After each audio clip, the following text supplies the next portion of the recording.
hear is about each of you, right? What has been your journey?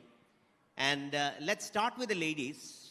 Suja, you might want to start about, a brief introduction, probably 2 minutes, 3 minutes. I know it's very difficult to explain that journey, but whatever you can in that 2 to 3 minutes, please. Sure. Good afternoon, everyone. And, as is expected of an Anup Ambiga session, we don't follow the rules. I think we bend it a little bit and become very creative. But I think, it's important to kind of set the, creative thoughts flowing. So I'm from Kerala, originally from Kerala, but most of my career has been outside of Kerala, in fact, outside of India.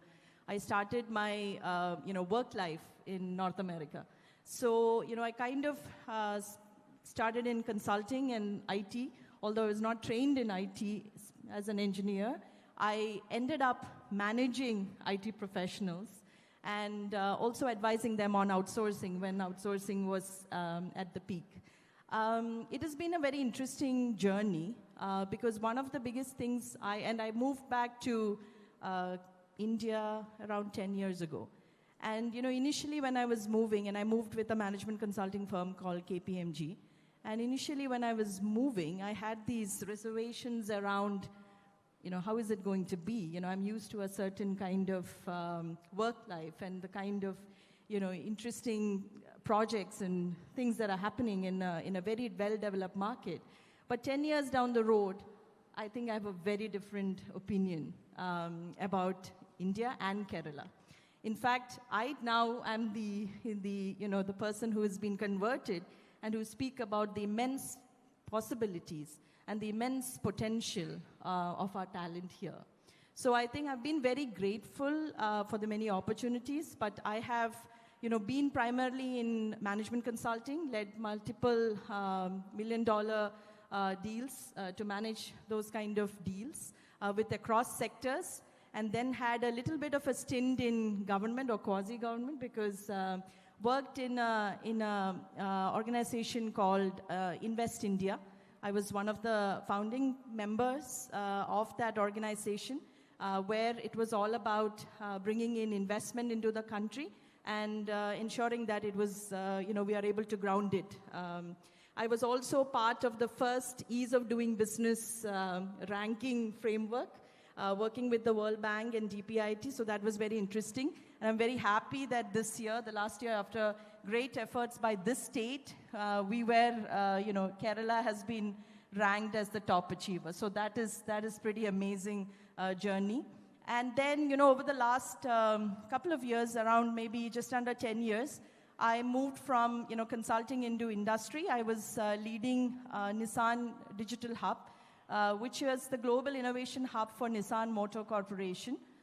We set it up in Trivandrum. We had around 500 plus great talent coming in from across India and also from Kerala. Like 40 to 50% were from Kerala and the rest from outside. And we had also another 500 or so vendor partners working with us. So that was fantastic, working with really brilliant professionals, creating and developing softwares to make our great new cars that Nissan was rolling into the market, including a Leaf and some of the newer models that you're very familiar with. And then, of course, I switched sides, and I'm now part of a Canadian organization, and we are owned by a private equity firm called Nordic Capital, who has invested in multiple companies in India. We have around 35 portfolio companies here.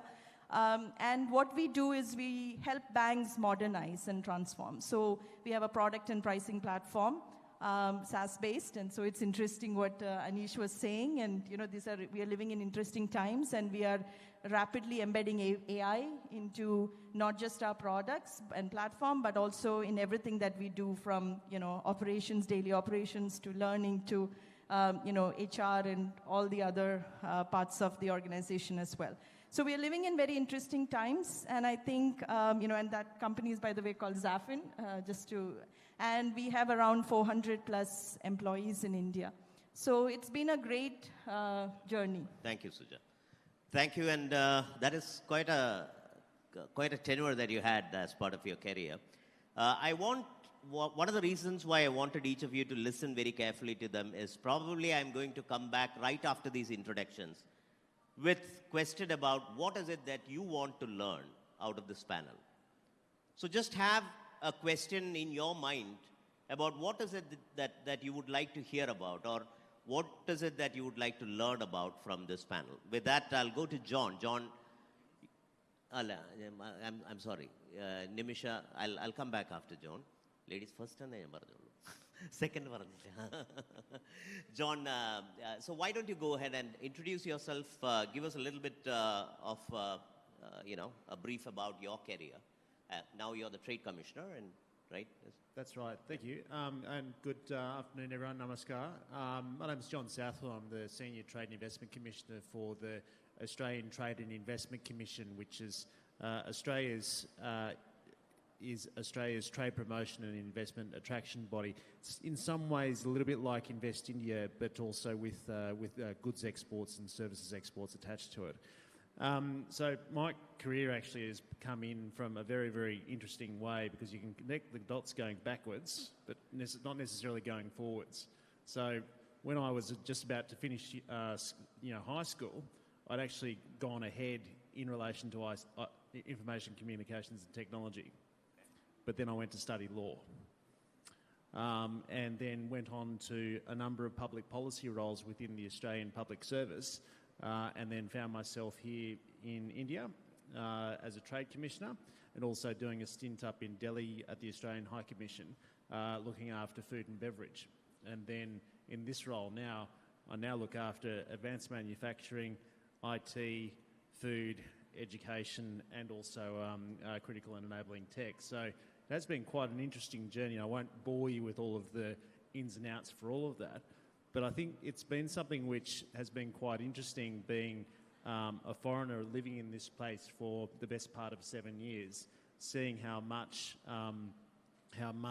India has risen during that period of time, despite the ravages of COVID, as well as how Australia has actually contributed to that. And is continuing that the fact that we have 5 years of our comprehensive strategic partnership between Australia and India was actually signed virtually during 2020, during all of the lockdowns between the Honourable Prime Minister Modi and the then Prime Minister of Australia. And one of the pillars of that comprehensive strategic partnership was on tech, on cyber policy. And so I think that sometimes, as you say, sometimes you might not necessarily start out in your career thinking that you're going to be doing something that you're doing right now, and in fact, far from it. The irony is that if I'd actually followed my high school, I probably would actually be in IT already. But it's something also that I'd like to just reflect as well on the title of this panel session, Startups and Innovation. Is that I think we always need to be very mindful that sometimes startups and innovation doesn't actually really always have to involve these things. It's also about being entrepreneurial in your mind. It's actually being innovative in your mind.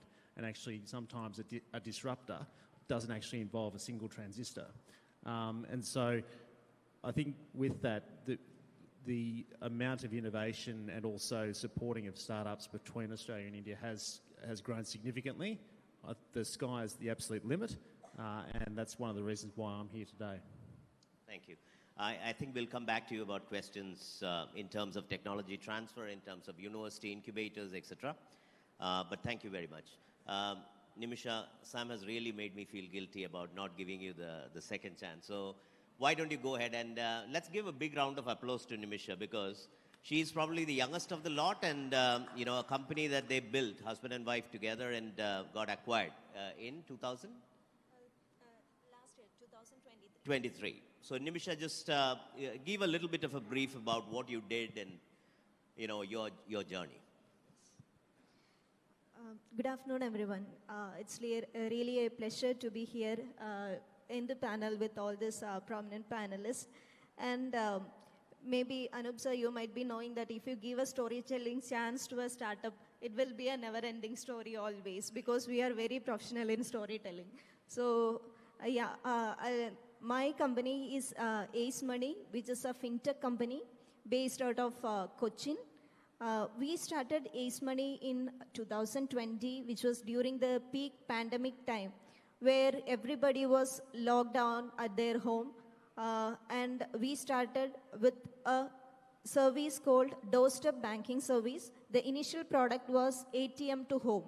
Like Swiggy or Zomato deliver food at your doorstep, we started with a service which delivers cash at your doorstep.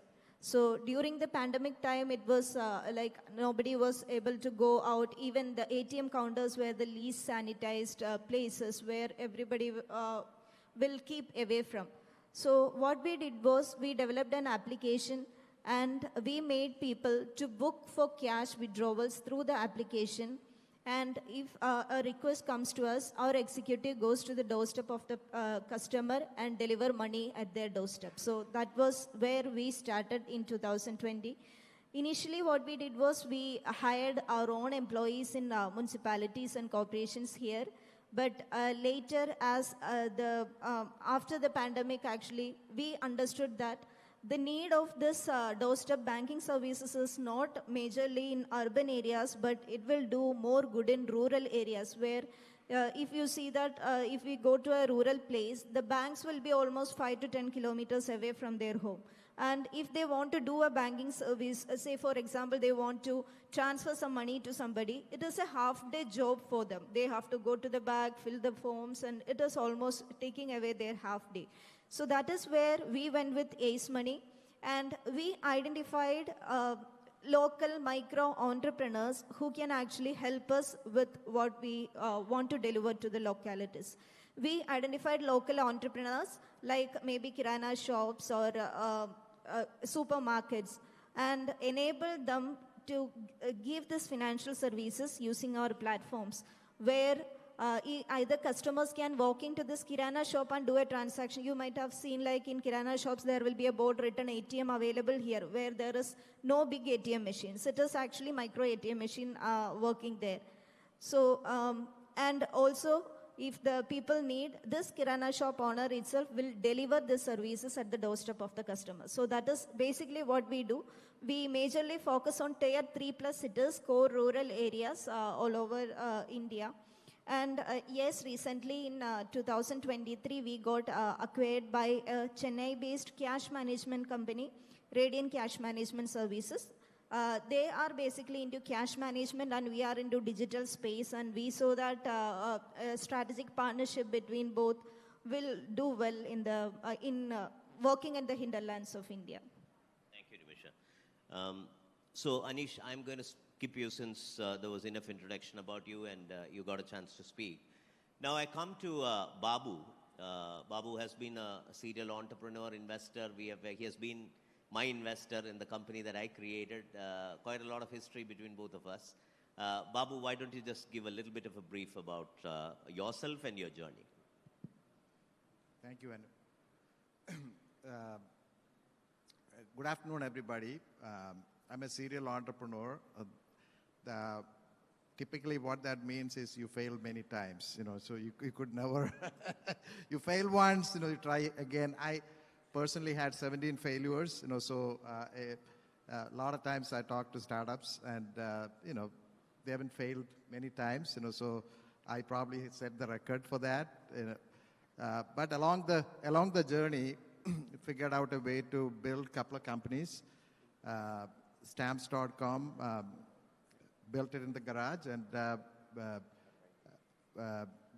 became lucky. Actually, the company became a public company and then decided to try my luck in financial services and started a wealth management company. And, I had no background in wealth management, but found an opportunity and, decided to pursue that. And 20 years later, I retired from there, was a public company again. And I'm an engineer at heart, in a family of engineers, so my wife is an engineer. Both my kids are engineers as well, right? So love building stuff. That's all that gives you that real pleasure, right? The satisfaction of seeing something come to life. And that's what it's all about. By the way, how many engineers in the room? Not as much as I expected. So if you're an entrepreneur, right, all you do is, create stuff out of thin air. Like, you struggle early on, like, you try to create stuff that costs very little, right, and then continue to work on it, iterate on it. Somewhere along the way, you figure out your way, like, so, and there is so much to do in that process. I have been fortunate to go through that journey. So, two things: engineer, entrepreneur. Once an engineer, always an engineer. Once an entrepreneur, always an entrepreneur. I agree. Thank you, Babu.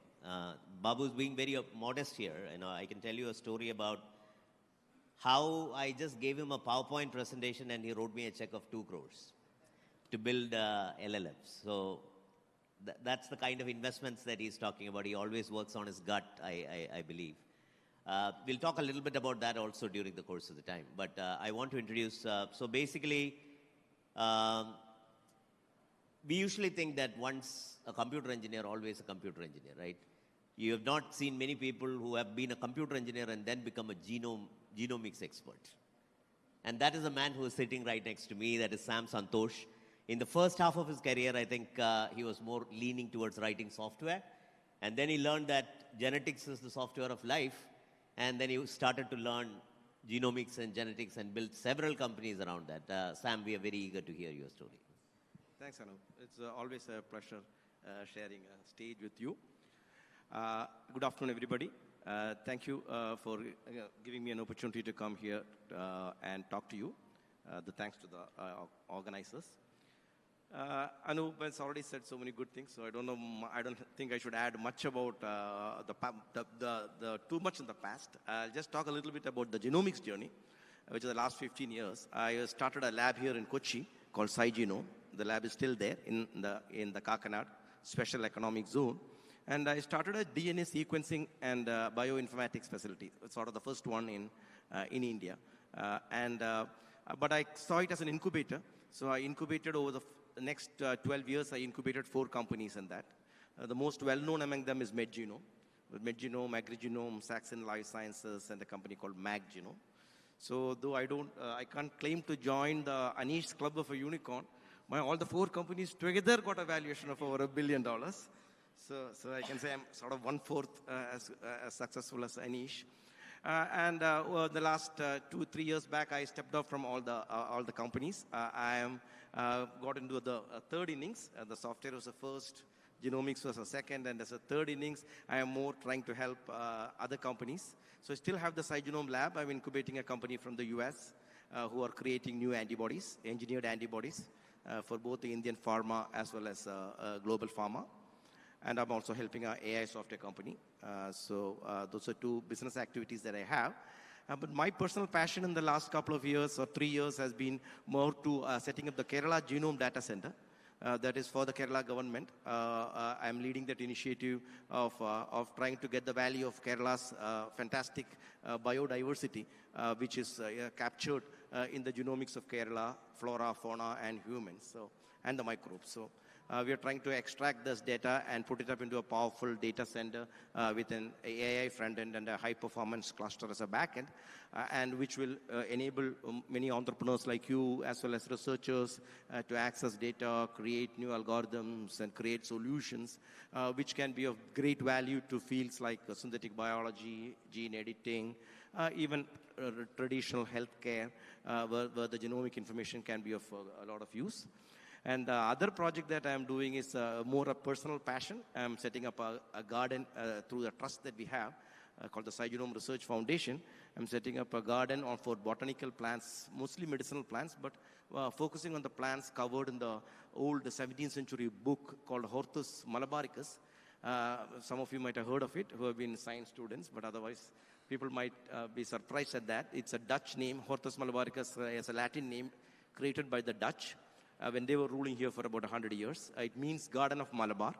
So they were fascinated with the plants available in Kerala, and so they made this 12-volume book in Latin. A few years back, it was translated by Professor Manilal into English and Malayalam. 6,000 pages into English and Malayalam must have been a Herculean effort for him, but that enabled people like us to access that. So I thought we needed to have a garden for that. So the Hortus Malabaricus garden has been a 10-year effort, which just got inaugurated last month. So but still a lot of work there. So I'm trying to continue to build that up as a living biobank. So in addition to the genomic data that will be available, the plants also would be available, living, where people can come and access samples and do research and all that.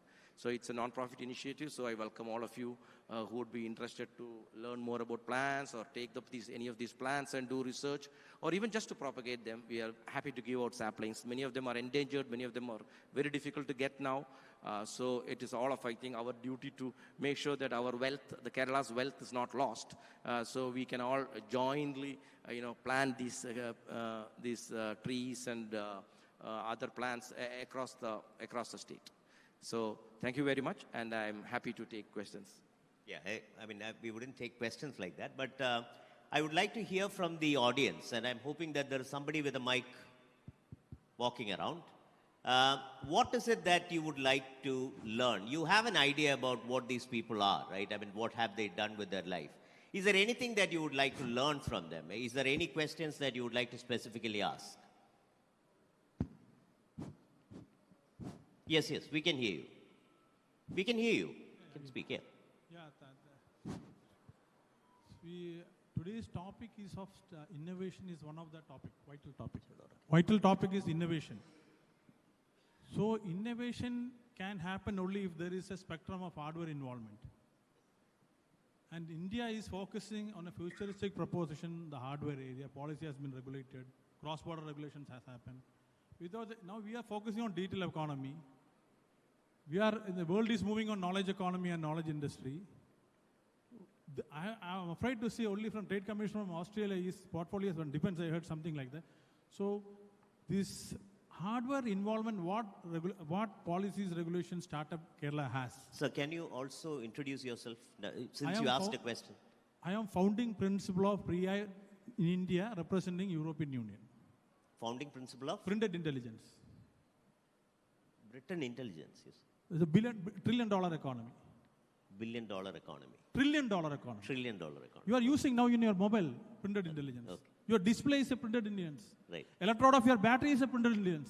Right. Anode of your battery is a printed intelligence. So what I mean to say, India is focusing on... No, the question is very clear. Coming to the question only. Yeah. So innovation, when you use the word innovation in a bold way, innovation can happen if there is a complementing component of hardware. All of the experts are from software side. Right.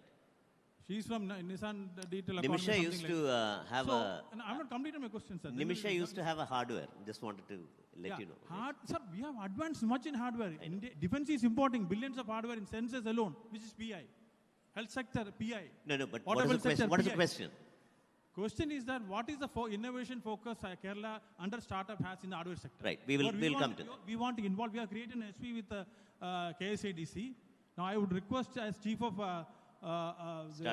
startup to collaborate in that system, where government of India is very serious. The 2-3 ministers were speaking on the energy we'll come sector. to that. We'll come to that. Thank you. Thank you so much. Any other questions? Yes, please.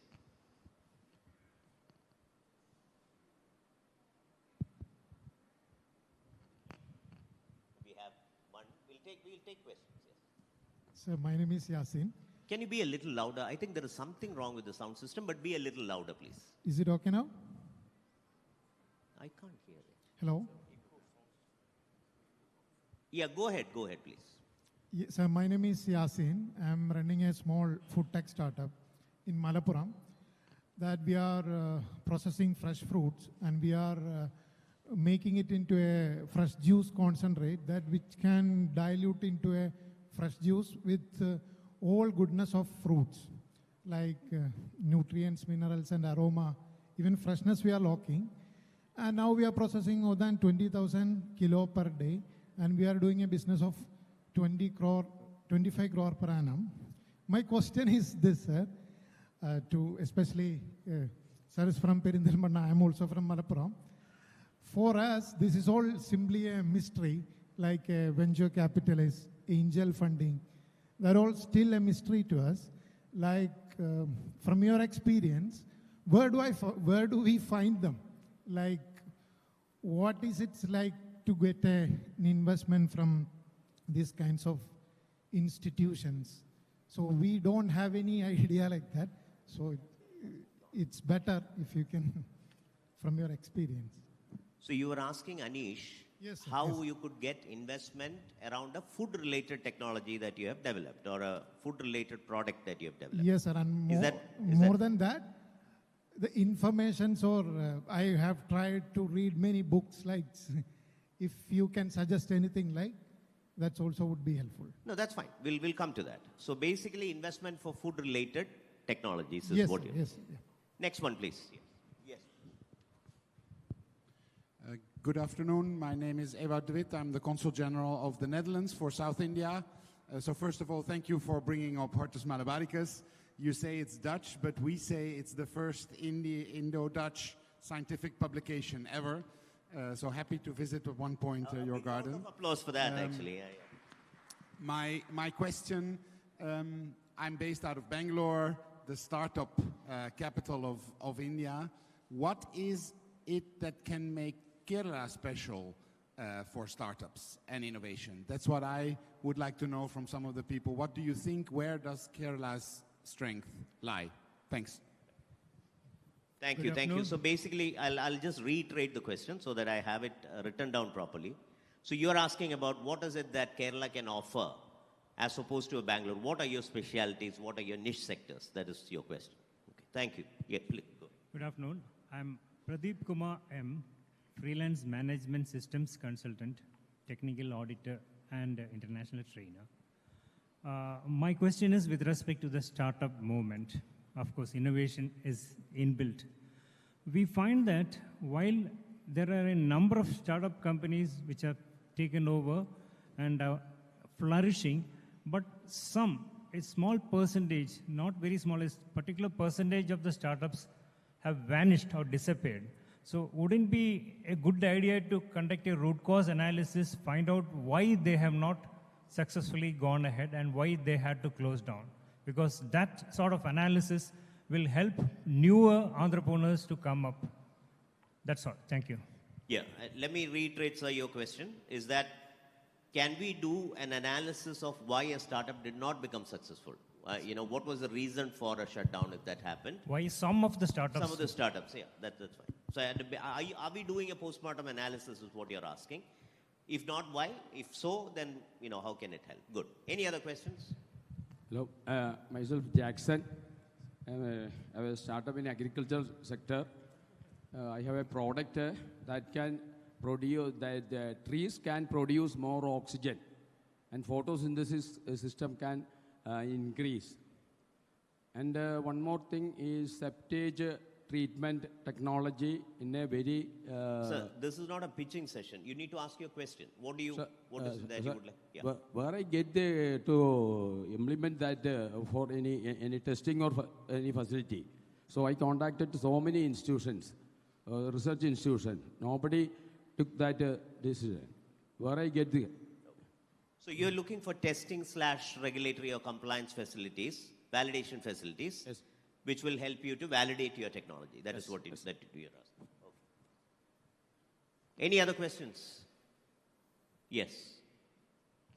I'll take that as a last question for now. I'll come back if there is more time, but we need to have some discussion on this. Hi.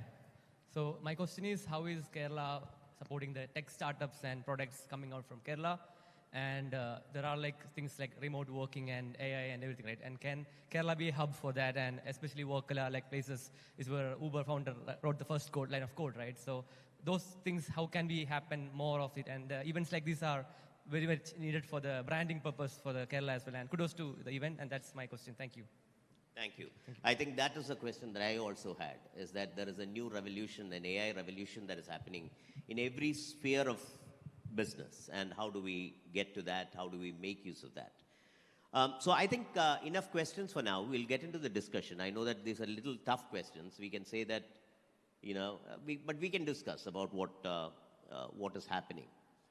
The first one was about electronics slash hardware startups, right? I mean, or electronics slash hardware focus of the startup ecosystem. No, I mean, we'll park that for now.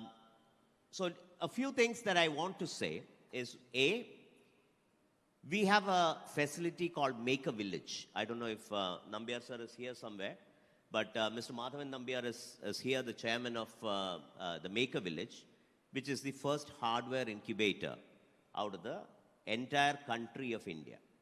Okay?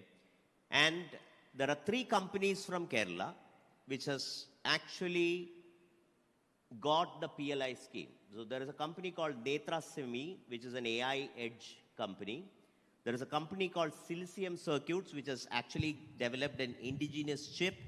And then there is a company called Trois Infotech, which is based out of Trivandrum, which actually, I think, makes sensors or cameras or something like that. So there is a small hardware revolution that is happening in Kerala.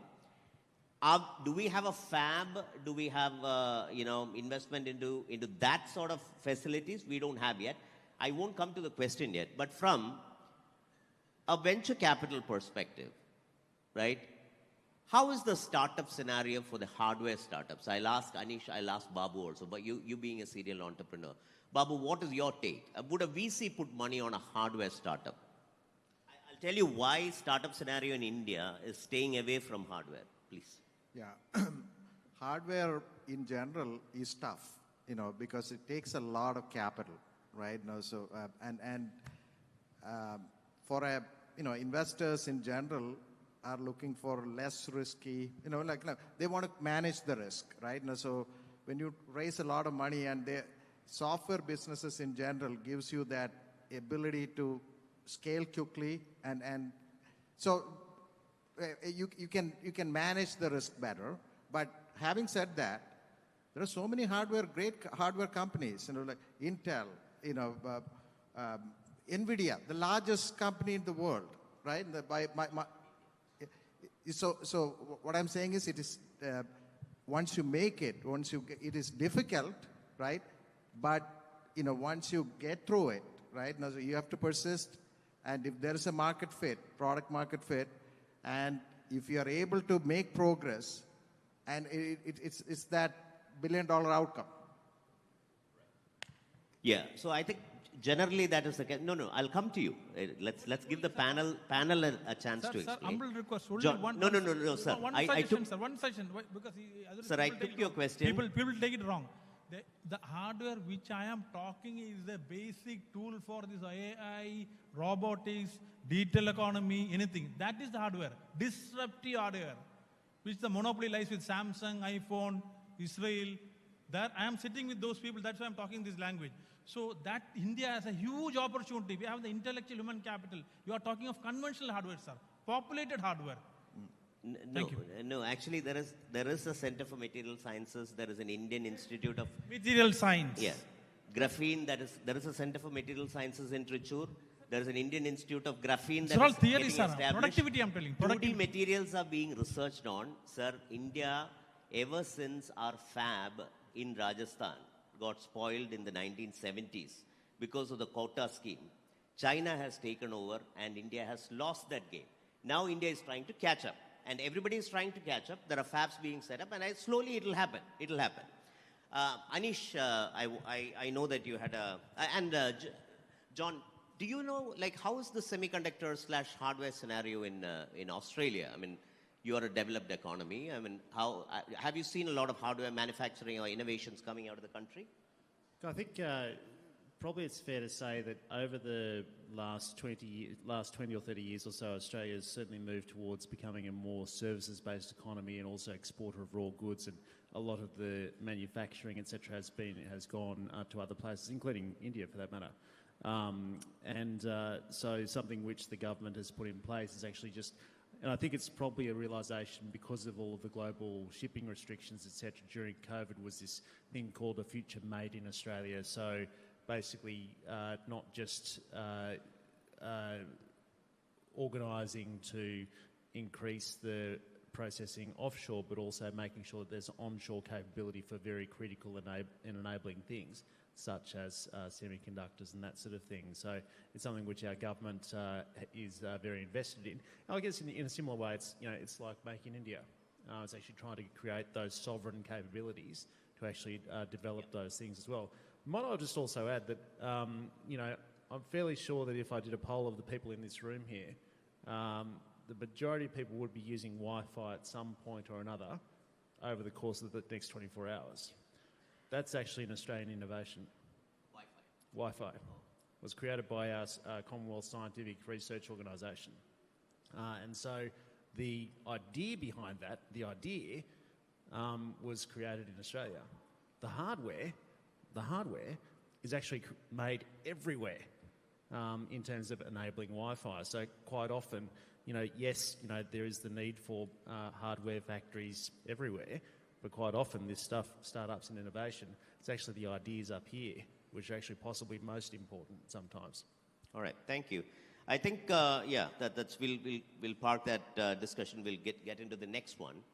Anish, I know that you have got a taste for D2C and food tech and all that stuff. So there was a specific question about how do you get investment for food technologies? Is it easy? Do you know anybody? I mean, I'm sure that you go through that ecosystem quite a lot. How does the food ecosystem in India look like? If I have a good product, will I be able to get funding? So more than the food tech, I would say there is a good D2C ecosystem that last 3-4 years. And let me ask you, how many of you know what D2C is? Okay, you might want to explain what D2C is. So basically, D2C is brands which directly create a product and sell to the customers, either through their own website or an Amazon distribution. It could be even a pickle being made at home, but you standardize and then you scale it up. Or it could be like a home-based shampoo or a hair oil. And why I believe strongly in D2C is because in Kerala, in India, we have a lot of homepreneurs, mostly women who actually are experts in building, in making this, either clothing lines or beauty products, etc. And there is a good ecosystem to support it. So till around 3 years back, to invest specifically in D2C, there was a set of VC funds which is being set up, which doesn't operate like a typical VC way. So one is Menza Brands, and the other thing was the Thrasio model, wherein they would acquire your D2C company and then they would actually take it and own it, kind of a thing. Also, there are a lot of, you might have heard about a lot of this beauty and style care products wherein a lot of VCs have pumped in money. There is a lot of acquisitions that has actually happened. Very recently, Minimalist, which is again a beauty brand which got acquired by Hindustan Unilever for 2,000 crores. Now, I think the specific question from the fellow entrepreneur was, how do I reach out to these guys? How do I become, how do I actually get funding base? Whom do I reach out when I'm in a particular small town or this thing, right? My answer is that if you are the most good-looking guy or girl in the class, then you don't need to be on the dating app. The people will actually come after you, right? So this is not only for D2C, for any segment. A lot of entrepreneurs ask, like, how do you raise money? Anish, how did you actually raise this thing? So can you introduce to some investor? I personally feel that introduction probably may work only on 5% or 10% cases. You should create your own story, your own evangelism story that investors should read about you or come to know about you and then reach out to you.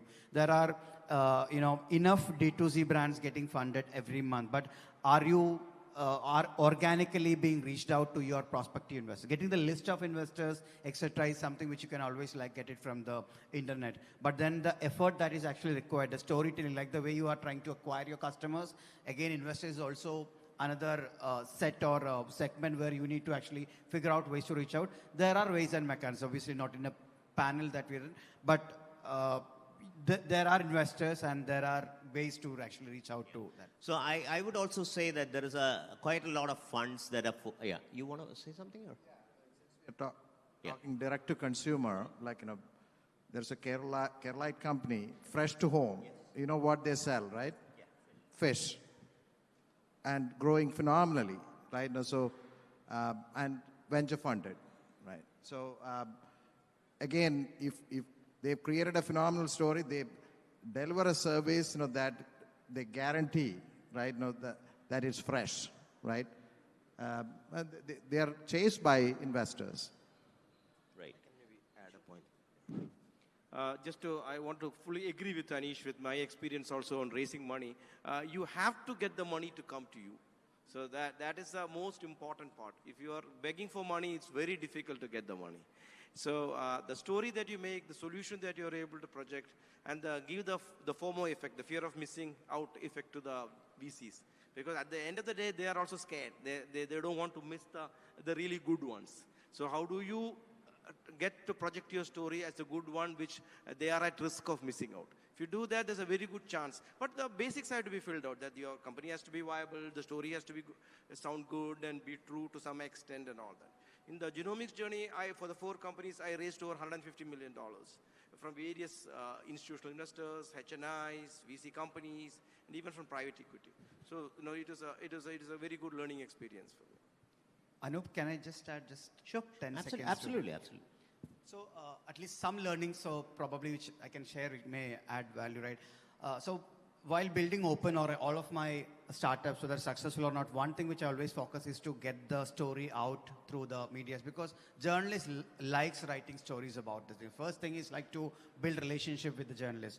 The first major funding I mentioned, like the Kerala Startup Mission, was instrumental in the first institutional investment round which we got it. Now the story behind that was when I raised the first angel fund from a set of angel investors who were my previous bosses working in my previous company. We created a press release, or the journalist in Economic Times wrote an article about it. After some months, one of the largest industrial groups in Japan, they happened to read about this story and they started approaching venture capitalists in India. Can we get connected to Open? This is actually the 7th largest business group in Japan called the Recruit Group. And they actually led that round basically. So a small PR article led to somebody reading about it. So that's where evangelism becomes just, so rather than talking high level, I just thought maybe sharing a real story may add. So thanks to Roshan, Sam was just telling me that, Roshan, are you here? Roshan from Madhubhumi? Okay, he stepped out. He's one of the persons who have done a consistent job Encouraging Kerala startups.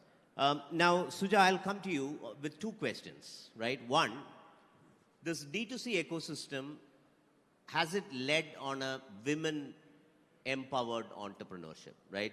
Because the numbers that we are very shy about is the number of women-led startups that we have. Out of the 6,200 or 300 startups that we have, we only have, I think, 400 startups that is majority owned by women. How do we, empower these D2C startups, or any, for that matter, tech startups? What is it that we can do to empower women to get into the startup ecosystem and participate more actively in Kerala?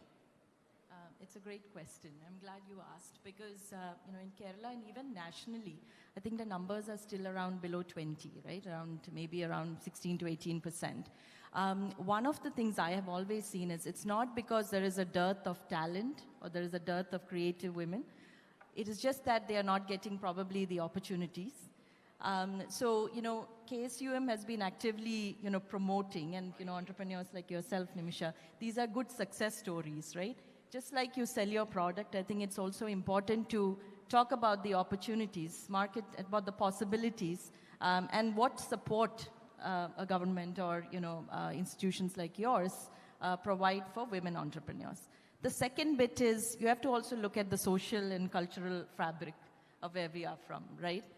In a lot of cases, whether it is entrepreneurial or whether, I have several, and we are like 36% of employees at Safin are women, and we have a big targets to even bring in more talented women, including women. Perhaps I've seen, women who have taken a break because of various, maternity or extended maternity, or taking care of their family members, come back and really rise up their career as well, right? So those kind of opportunities, I think, whether it's organizations or the government, have to provide such platforms. And from the social aspect, I think there is still, when it comes to women, there are certain perceptions and stereotypical, that conditioning, right? Which makes it even more difficult for women to come out. But what I see is there is a rise, as you were saying, Anish, in entrepreneurial, and women coming out as entrepreneurial through these kind of domestic, what we call domestic like food or fashion, and really utilizing the potential of social media.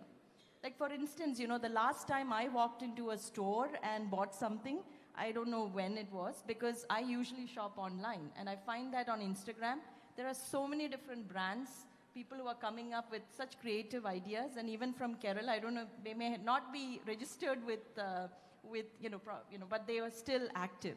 So we need to provide opportunities, and we also need to condition the others in the family that, running a startup or an entrepreneurial venture is not easy.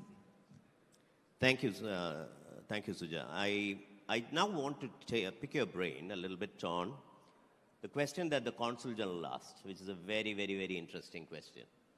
What is it that Kerala can offer as a speciality, Nimisha? What is our specialty? I'll come to each of you with this question, because that is very important. Bangalore is a very vibrant ecosystem.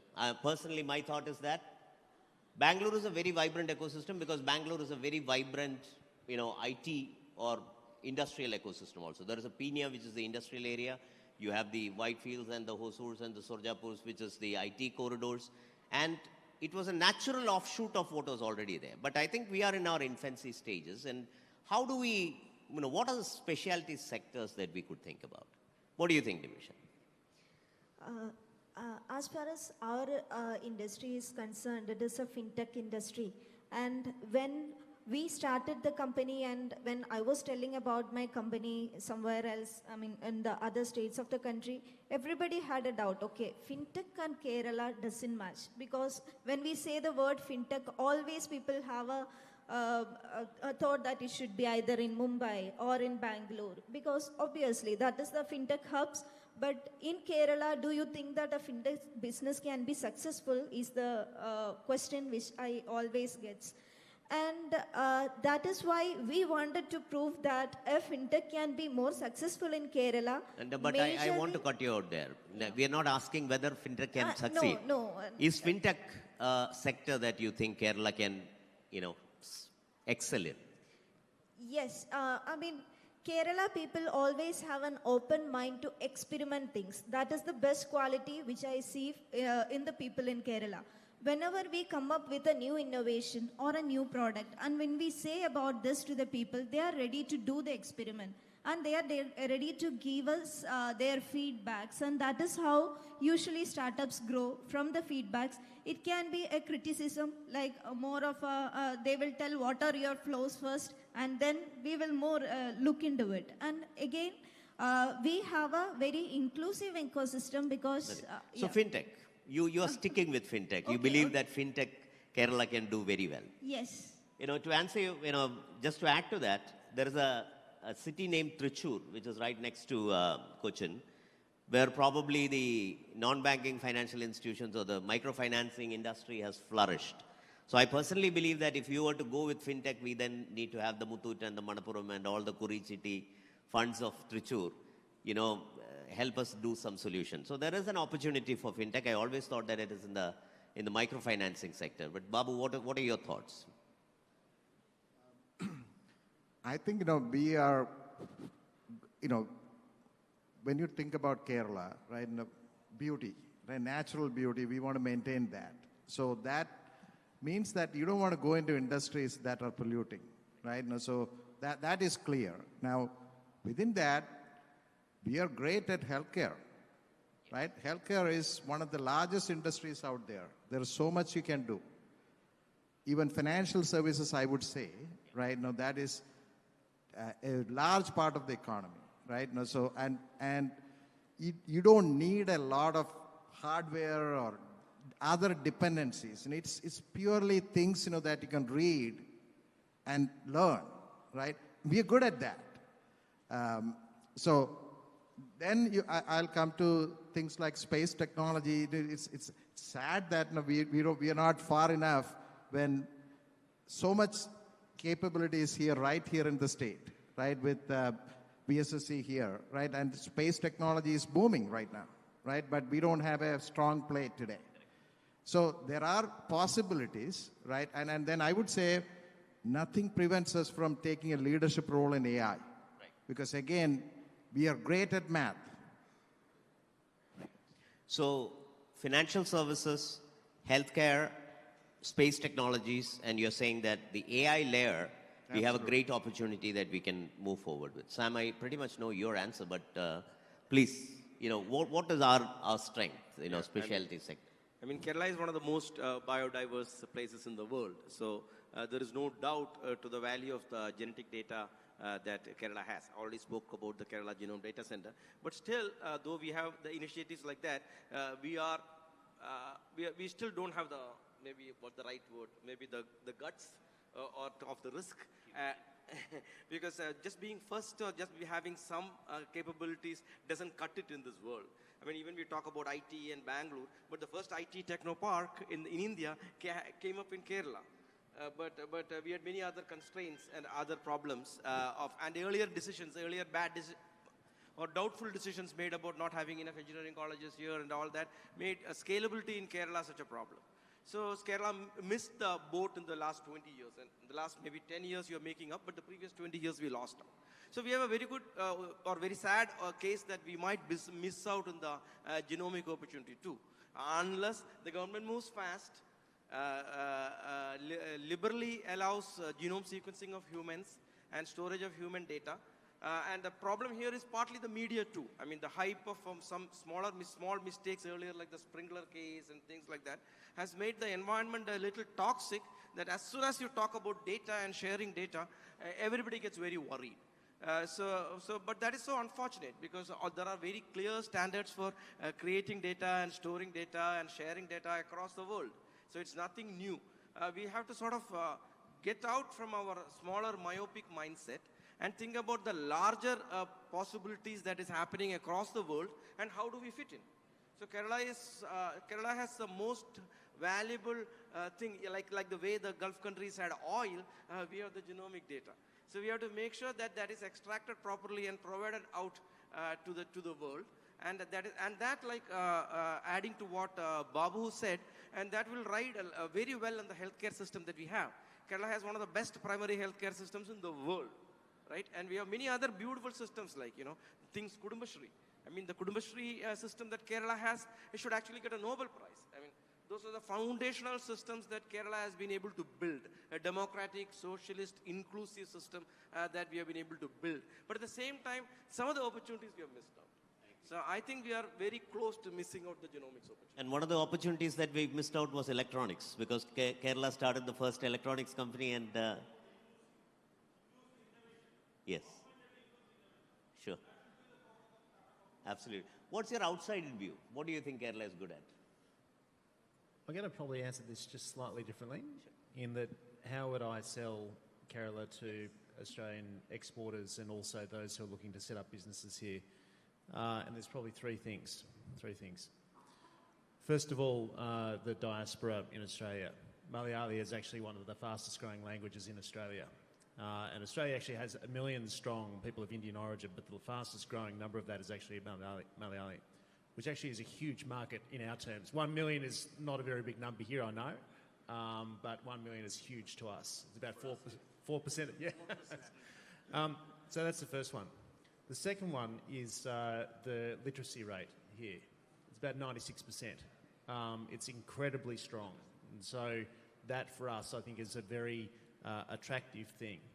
And I think the third one is just simply the ease and the connectivity to many other places, including to the Middle East.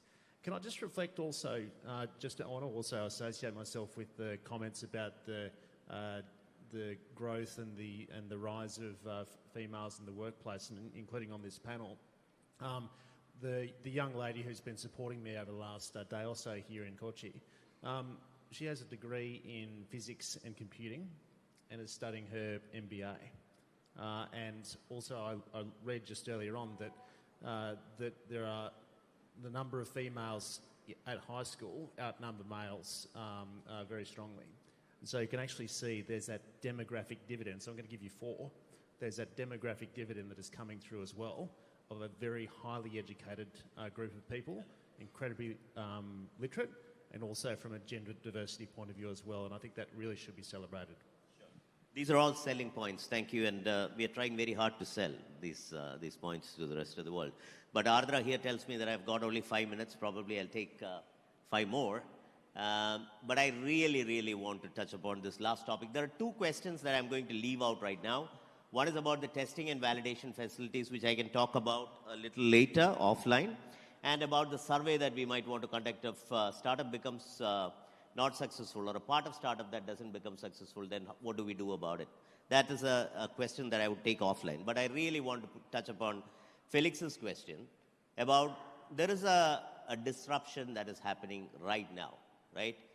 AI, we all thought that was going to be dominated by companies in America.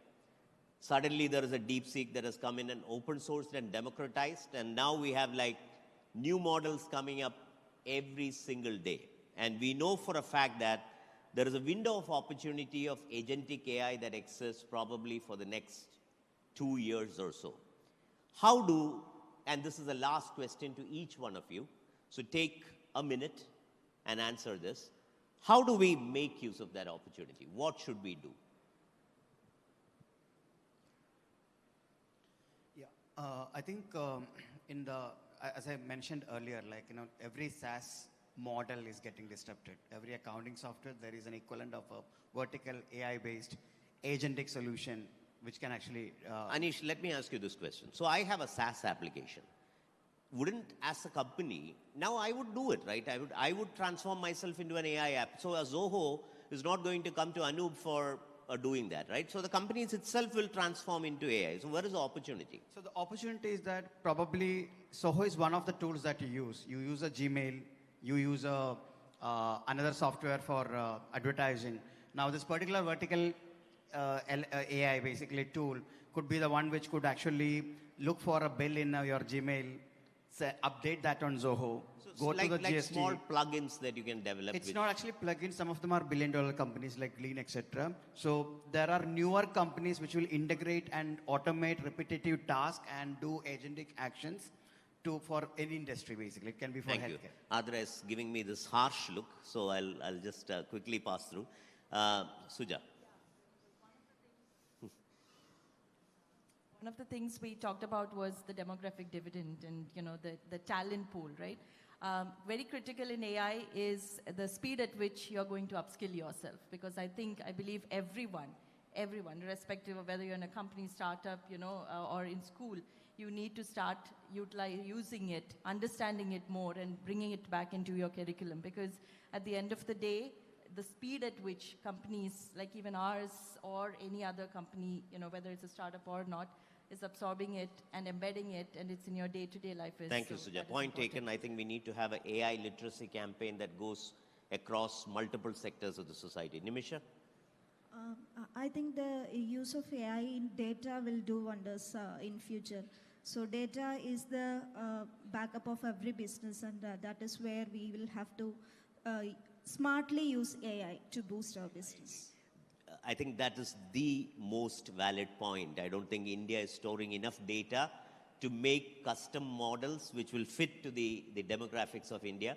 So we need to now use the AI mechanisms that are there to create data centers on which we'll be able to create custom models. And I personally believe that that's going to be a huge opportunity.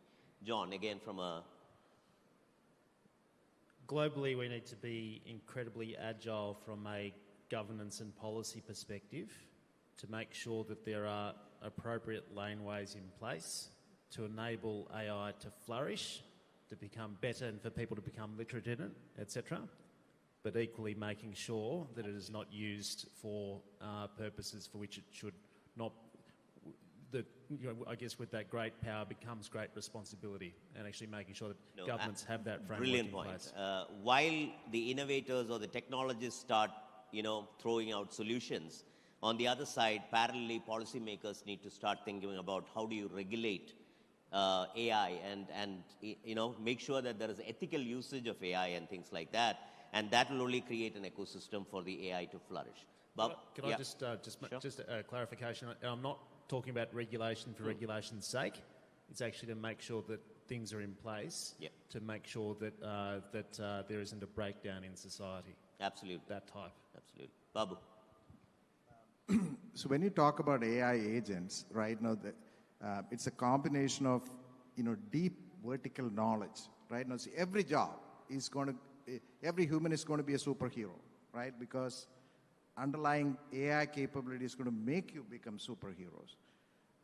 To make that happen and to play in that game, what you really need is go deep. There is quite a bit of craftsmanship that goes into building great products, right? You don't need to you don't need foundational models, that is available as utility, but you need to take advantage of building capability on top of it, and that we have the ability to do that. We just need to find those opportunities and go and do it. I just the same things, data and enabling AI enablement.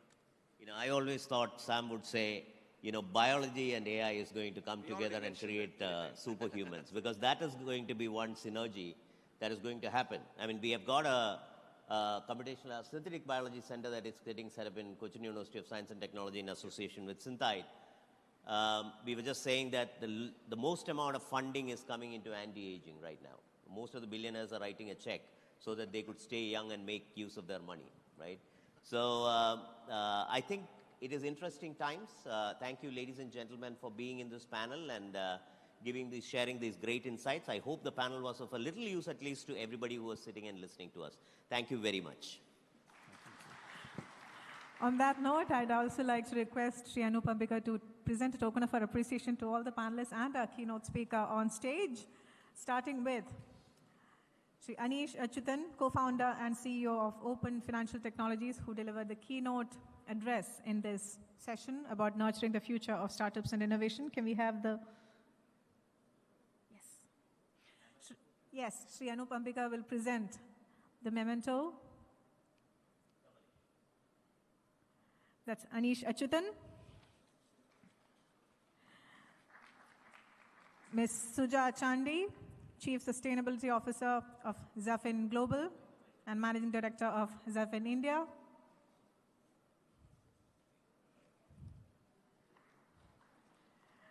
Ms. Nimisha J. Vadakan, Managing Director of Radiant Ace Money.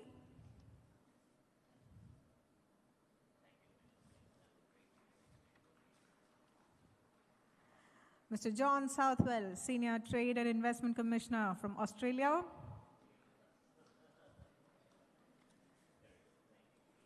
Mr. Babu Shivadasan, Chief Executive Officer, Jiffy.ai.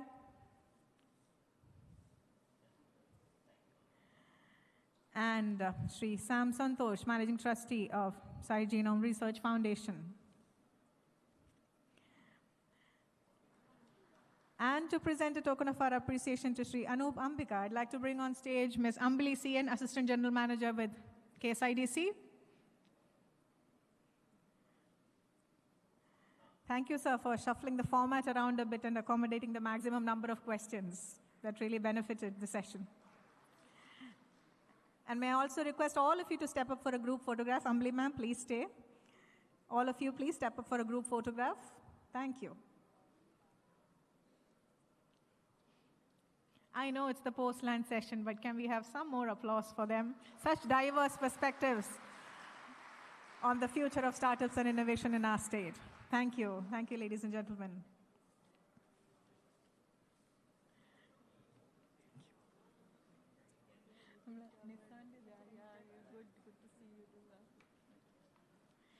Can we have the stage quickly reset for the next session, please? We need 5 chairs on stage.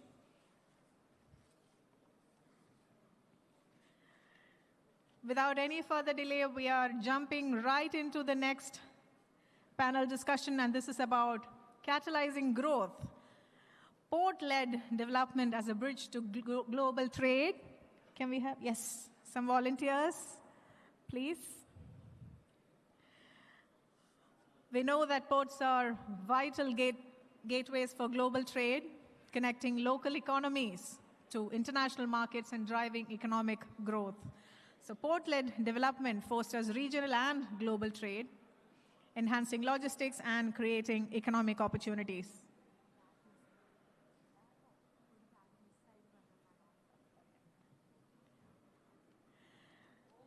The stage is now getting set for our next panel discussion. Meanwhile, I also have a lost and found announcement. Somebody's laptop bag is missing from this space. He had kept the bag near the partition area during the inaugural ceremony. So if anybody finds a black Mokobara laptop bag, which also has a MacBook inside, please do hand it over to somebody backstage. It's a black Mokobara laptop bag. Thank you.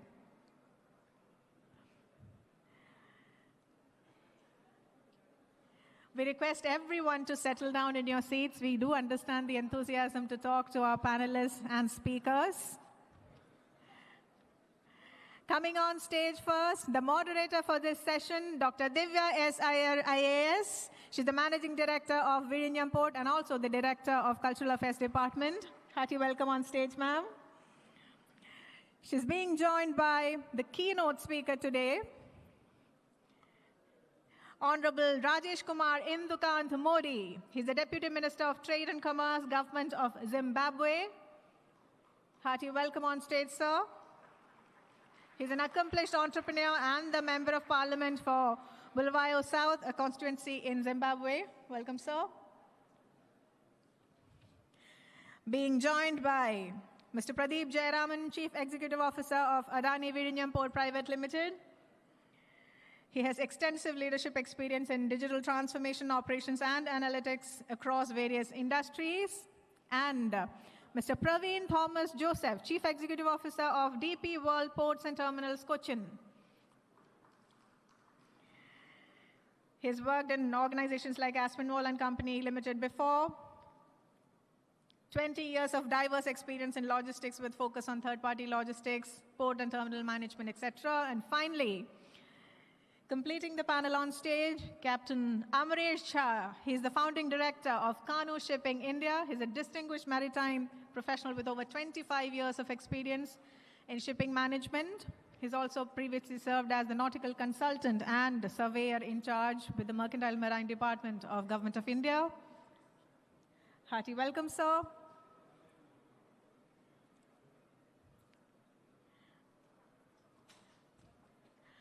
We will start this session with the keynote address by the Honorable Rajesh Kumar Indukant Modi ji, Deputy Minister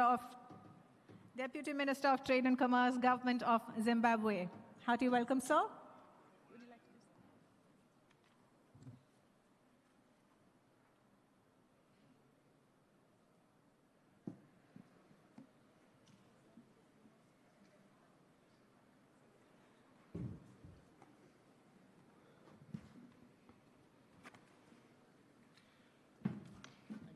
Thank you, Master of Ceremony. Good afternoon, ladies and gentlemen. Her Excellency Zimbabwean Ambassador to India, Mrs. Stella Como, the Principal Secretary, Department of Industry, Government of Kerala, Honorable Mr. Mohammed Hashish, IAS, Divya S. Iyer, IAS, Managing Director with Janan Port, Mr. C. Kumar, Managing Director of Caltron, the Trade Commissioner Zimbabwe, Honorable Beju Kumar, distinguished government official, esteemed representatives from various enterprises, distinguished guests, ladies and gentlemen. It gives me pleasure to be addressing you today at the special occasion Invest Kerala Global Summit 2025. Firstly, I would like to thank the organizers for inviting me and my team to this important event. Zimbabwe and India have a long history, close and cordial relationship. And today, through the Invest Kerala Global Summit 2025, we have a great opportunity to enhance that relationship. Through improved trade and investment in our two countries, India export to Zimbabwe was US 160.57 million, while Zimbabwe export to India was 37.3 million during 2023, according to United Nations Complete Database on International Trade.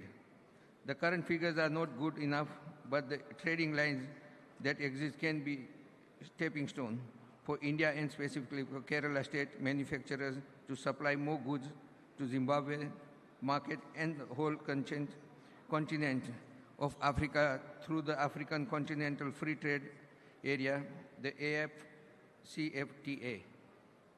Ladies and gentlemen, the AFCFTA is a great opportunity for Kerala manufacturers to set up a manufacturing plant in Zimbabwe, as the country is strategically located as a distribution hub, especially in southern region of Africa.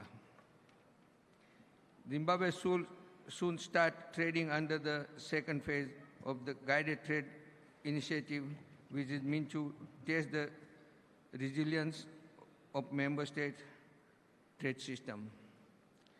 The AFCFTA, bringing together all 54 member states of the African Union, covering a market of more than 1.3 billion people and a combined gross domestic product of more than US 3.4 trillion. It is interesting to note that its population is expected to grow to 2.5 billion, and its combined GDP will more than double by 2050. Ladies and gentlemen, I have been briefed on the strength of Kerala state in the manufacturing of high-end technology, assembly, and systems integration. Zimbabwe is still lagging behind in those areas, which offers great opportunity for companies in those sectors to set up a factory in Zimbabwe which manufactures such key products. The government of Zimbabwe is ready to engage with the potential investor and offer initiative which will guarantee return on your investment.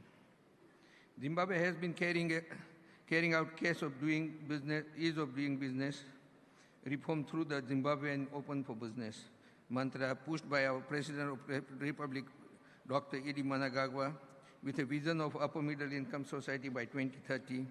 The reforms include the established one-stop investment service center that has greatly streamlined the investment licensing process and consolidated the requestee clearance for setting up shop under one roof.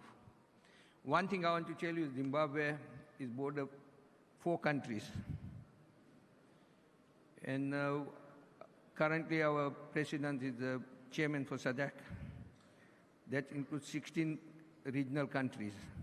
So we have a bilateral agreement between those SADC countries that you can import and export your goods or service without any duty, or very minimum duty if it's any. So that is the good thing for Zimbabwe. If you put up a factory, say pharmaceutical factory in Zimbabwe, you cover another 4 countries within a very small distance. Like say, if you put up your factory in Victoria Falls, that gives you another 4 countries within 100 kilometers. We share borders. So within 100 kilometers, Victoria Falls and Zambia is not even kilometer, it's just a bridge that you cross, you go into Zambia from Zimbabwe. So that kind of benefit that you get. And Victoria Falls is strategically there that you can do your production or manufacturing, whatever you want to do that. And all your customers, you can serve them within a day from your factory. So that's a good advantage. And it's Victoria Falls is a special economic zone. So you have a lot of benefits that from the government that we offer to the investors, such as duty-free your equipment, your raw material, things like that. And plus you have a tax benefit also. It depends on your investment. You get tax holiday for certain years. 1 to 5 years we give on that part also. So that's some of the benefit that you get from the government. Ladies and gentlemen, I'm delighted to underscore the vital role that India plays in revitalizing and unlocking the economic and industrial potential of Zimbabwe and in the entire African continent. In our quest to revitalize our manufacturing sector, we are strongly urging you all to partner us in this exciting journey to prosperity. Vast investment opportunities lie in the establishment of industrial parks, value additional of agriculture and mineral products, as well as manufacturing of consumer goods, chemicals, metals, and pharmaceuticals, just to mention a few.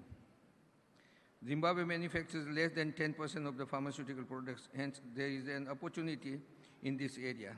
We have the largest deposit of lithium in Africa, and almost all of it is exported as a raw, which again presents a great opportunity in lithium batteries, electrical vehicle, and small electronic gadgets manufacturing.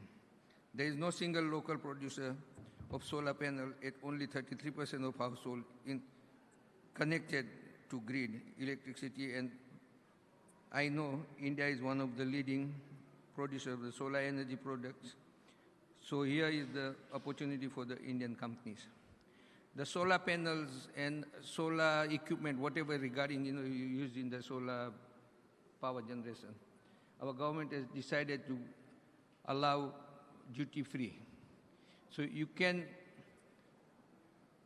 export to Zimbabwe, or you can bring the plants, or we can assemble there in Zimbabwe. All your equipment, your raw material, everything will be duty-free. And again, that you got a big customer base that you can supply in region. So that is a very good business at the moment, is booming. And I would like to take opportunity, our Indian fellows, that they can come and do. It's a very good opportunity for us.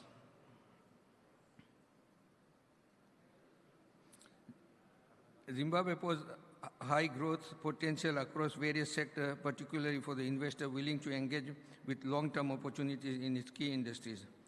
The prospect of establishing a laptop manufacturing industry in Zimbabwe and the opening of the Keynote Knowledge Center in Zimbabwe, focusing on IT, software and programming education, both present significant potential for economic growth, technological advancement, and employment creation. The long-term plan of developing a local supply chain of some of the laptop components would significantly reduce the production costs, allow quicker time to market, diversify the economy, and create more potential for export. All these electronics items mostly comes to Zimbabwe from China. So it's a big potential for Indian market also there, that they can come in, because people like the Indian products. They feel that Indian products are better than Chinese one. So I think that is also, there's one of the plus point that you can come in. Ladies and gentlemen, however, the full potential of our economy can only be realized when we can timely export and import raw materials, intermediate goods, or finished consumer goods at competitive prices. This is mostly by developing the necessary infrastructure, which includes ports. Ports have long been the lifeblood of trade, connecting the market, culture, and economics. As vital gateway between land and sea, they are not only hubs for the movement of goods, but also for the flow of ideas, innovation, and opportunities.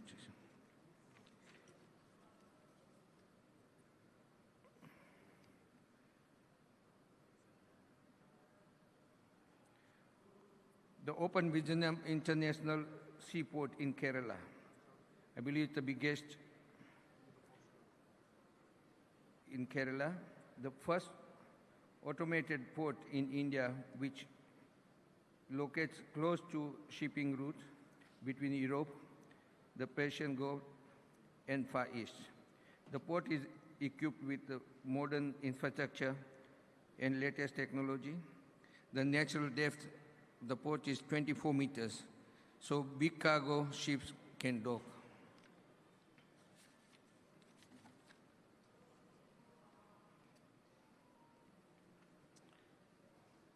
Especially through the lens of port, lead development holds the promise of unlocking the potential of economic growth, cross-border collaboration, and the expression of the global trade. Although Zimbabwe is a landlocked country, the government is fully aware of this significance of this port, hence the establishment of dry port and continuous development of trade corridor, notably the north-south corridor from South Africa, the Beira corridor, the Dar es Salaam corridor, and the Walvis Bay corridor, which provides access to the transatlantic market.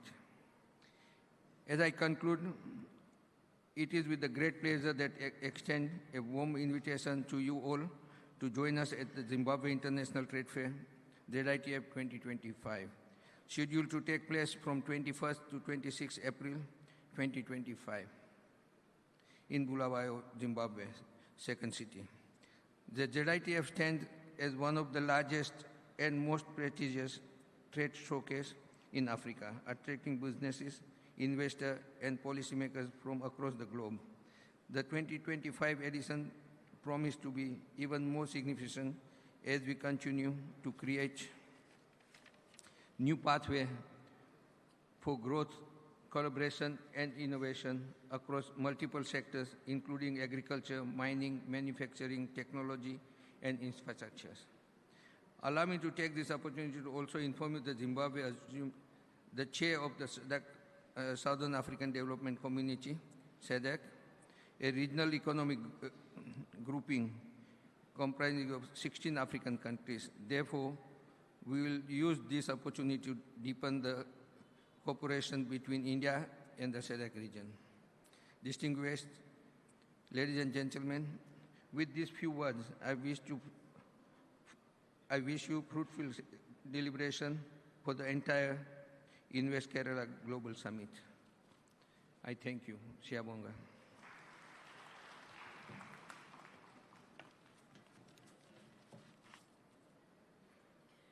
Thank you, Honorable Rajesh Kumar Indakan Modi ji, for those welcoming words opening doors of collaboration between Zimbabwe and Kerala. And with that, I hand it over to our moderator, Dr. Divya S. Iyer, who will steer the conversation from here. Thank you. I think beyond India-Zimbabwe relationship in cricket, it is a welcome change that all of us get to hear from the man himself regarding bilateral relationship between the two countries, from the industrial aspect of it and the prospects of it that we are about to see in the future as well.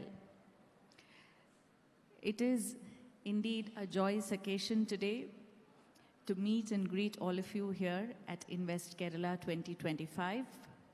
And we at the Vizhinjam International Seaport heartily welcome each one of you to Vizhinjam and to Kerala through Vizhinjam. So, being the gateway to Kerala, being the gateway to India, being the gateway to the subcontinent, and being the window to the world, we do take pride in being part of Invest Kerala 2025. Our entire team is out here. So on behalf of each one of us, I extend a hearty welcome from the Government of Kerala to all of you present here. We have a very expert team of panelists here, and we are here to talk about catalyzing growth, port-led development as a bridge to global trade. And the point where I want to start is probably from the very beginning. As we all know, there used to be an era where any kind of voyage into the seas was always considered the biggest adventure of times. Right from discovery of continents and countries, to formation of cultures, to development of civilizations, to even medical discoveries, voyages have always played a role. Albeit it always used to be a fearful one. Once one ventures into the sea, one never knew what was the fate. I remember being a child, probably the first time I heard the word port was probably when I was 5 years or 6 years old, when I was taught the poem, "O Captain, My Captain." I'm certain, any poetry lovers amongst you would definitely remember that, the famous poem by Walt Whitman, wherein it starts off as, "O Captain, my Captain." It talks about how the port is near, the bells I hear, all people are exulting. The joy of having a port near is something that all of us sitting here as panelists are experiencing right now.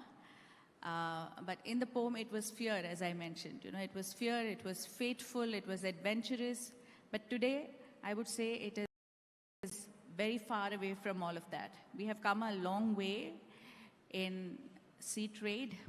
As per the latest reports of the UN, I think around 80% of international trade on goods are via waters, or the maritime trade constitutes 80% of international trade in goods, which has been a long way to development. I think I would like to start with Praveen. Tell us about how exciting it has been. Let's start off with the good things first. So, the fear to fab journey of shipping and trade. Tell us how exciting has it been to have been working in this industry and, steering forward global trade as part of this industry. Yeah, thank you, ma'am. And on behalf of DP World, very privileged to be here and congratulate the organizers for having a session on logistics and port-led development. Usually we find it our industry finds it very difficult to get a chair in these kind of events. So it's great to have that. Yeah, the journey, thanks for going back so many years. What comes to my mind is a little bit about Kerala's history and Cochin. This is where I'm based. I'll talk a little bit about Cochin as well. Yes, yes. Long maritime history. We've had this coast of Kerala has had trade relations going back millennia, more than 2,000 years. Muziris used to be the port in the BC era, and then later we had Calicut, and then we had Cochin. I personally, my first job was in Cochin Port, where I was running around doing a bit of operations for the ships which were coming there. That was when the Cochin Port was in Wellington Island. And since then, that was sometime in 1992. A lot of things have changed globally. Although shipping as such is still a very traditional industry. Yes. It's steeped in tradition, and change happens very, very slowly, including the introduction of technology, which everybody is the buzzword now, but in shipping and the maritime industry, it comes very, very slowly for various reasons. And so from Wellington Island, We moved to Vallarpadam, that was in 2011, and that was a time when India was bringing in private operators into the port industry. And that heralded, I think, a new era in terms of bringing in the latest technology, the latest processes, and efficiency and things like that. And we've had a good journey in Cochin from 2005 on the other side of the channel, and from 2011 on this side of the channel. It's been a very exciting journey. We're proud to have played a part for the economy of not just Kerala, but for the south of India.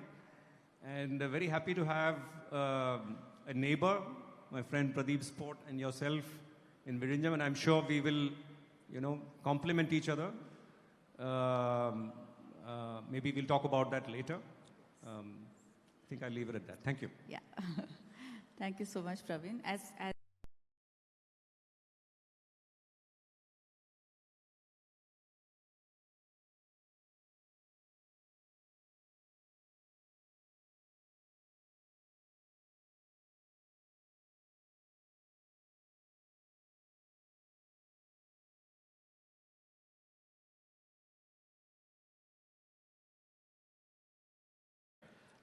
to now somewhere, close to inching towards top in the south. I think that has been a phenomenal journey.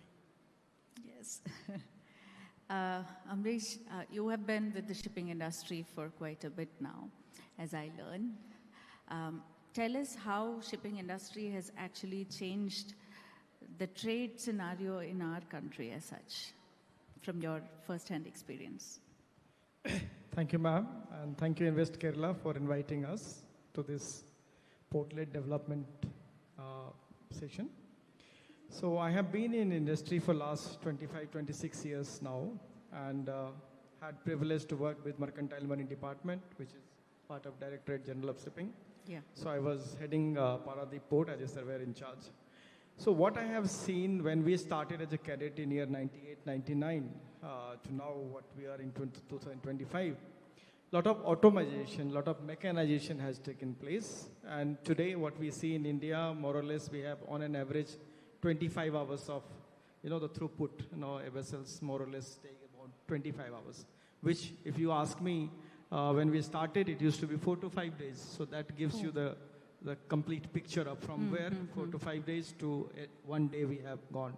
That is more or less the story of all the major ports in India. And so as the private port has taken up more or less same way. So that is the growth story that we can talk about in India. Yes.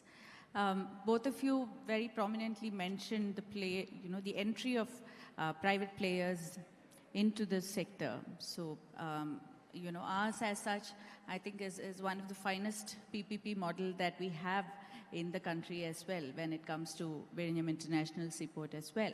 And I would like to focus and dig deep into that area because this whole concept of public-private partnership still lends to a lot of speculation in the Indian scenario even today.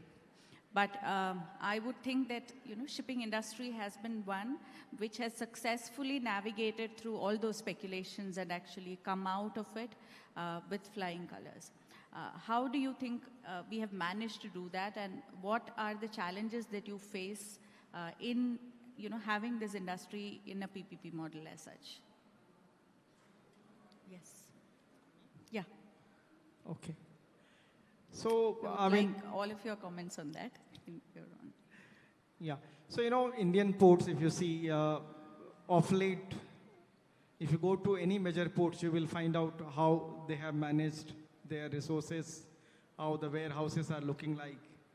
So then when this, the PPP model started, and when I know that the landlord model basically when it started, and I see, whether it's Adani, whether it's Jindal or the various other private parties, they started to operate the terminal, and which you can basically, being put, operation guy, I can literally see the difference between the private operators who are operating in the same port versus the government operators who are working for the same port. And basically, this is the trade, and time is the essence. And any owners would prefer to go in a terminal which gives them, the smooth turnaround, safe turnaround, and a kind of quick turnaround. And whoever is doing that, they will be benefited. That is why we have got Mundra doing so well. That is why Pitchingham is doing so well. And I'm sure DP World and other many private operators are doing very good. So lend-out model is, I think, working fine. Even for the government, they are making money. So I think this is win-win situation for both, for private as well as for the government. Pradeep, what are the challenges that you have been facing, not just in Viridium, but in this entire sector? So I would just generally say, a little more philosophically, and I might be right, might not be, is, the USP or core strength of normally government is governance, policy making, generally uplifting people, social infrastructure and so on and so forth. So education, healthcare, etc.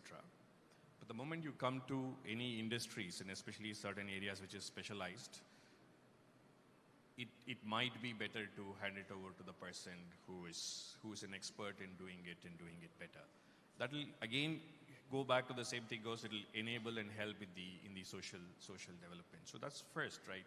So what is my USP? What should I be focusing on? Because there is limited resources, right? So if government has a limited set of resources, would you want to spend it on education and healthcare and so on, or would you want to build a port, right? So that's a question always that comes into picture. Where do you put your capital in? So everybody has their strength. So you need capital, so which is one, and then their ability to actually bring in best practices. We are a federal government, right? So and then every state has its own policies, procedures, way of working. So you might not be able to bring in the best practices, or maybe your ability to go sit in a different state which is maybe thousands of kilometers away and understand what is happening. So a private guy might be able to do it, like all of us also get transferred from one place to other. So we see what happens in Orissa can happen here, and vice versa, Gujarat, etc. The third point which the perception is already changing, is that if you are an MBA student, it comes in the first chapter of the business book itself, is profit making is not bad. Right? So that's the mindset people need to, because money generates more money, right? So you have an organization that comes in, doesn't make money, will not be able to invest further and grow further and so on and so forth. Right, so that's actually a smaller challenge too, right? A lot of people still see that making money or profit is kind of a sin, right? So that's one of the things I would say. These are the three largest stuff. Where would you want to put in your capital? That you need to prioritize. Bringing in the best practices. You need to make money to create further money, and that will help in the social development and so on and so forth. Praveen? Challenges aspect, I didn't hear any of you talk about, so if you can. As you rightly said, ma'am, it's probably one of the most successful PPP models in any industry, the shipping industry. I think the evidence of that is the number of new terminals with private operators which have grown in the country. Yes. And Jawaharlal Nehru Port is now the first 100% landlord port. The port doesn't run anything. Yes. Everything is in private hands. Yeah. So quite clearly it's been successful. 1997 is when it started, and very proud to say that the first terminal was the DP World terminal in Navasheva, NSICT. Yes, yes. Yeah. Yes, and I think the nation just celebrated 25 years of that a couple of years back. So in terms of challenges, obviously it's worked well, but I think there's room for improvement. One of them would be maybe a longer period of commitment or concession, because the amount of investment required is so much that a longer period of the concession agreement tenure would help. Second is a little more flexibility in the terms, because usually the agreement is set in stone, and you have a 30-year period. And during 30 years, a lot of things can change. The market can change, your competitors can change, ships can get bigger, wider. But if you don't have room to maneuver, then you're kind of stuck. So I think a little more flexibility in certain things. Yes. These are the two things I would highlight as challenges, areas of improvement. Yeah, makes sense. Honorable Minister, you spoke about factories in Zimbabwe and they were mentioning about some best practices here. It would be good if you can share some of the best practices from either Zimbabwe or any of the other, countries in Africa that you have experienced it from. Best practices in trades.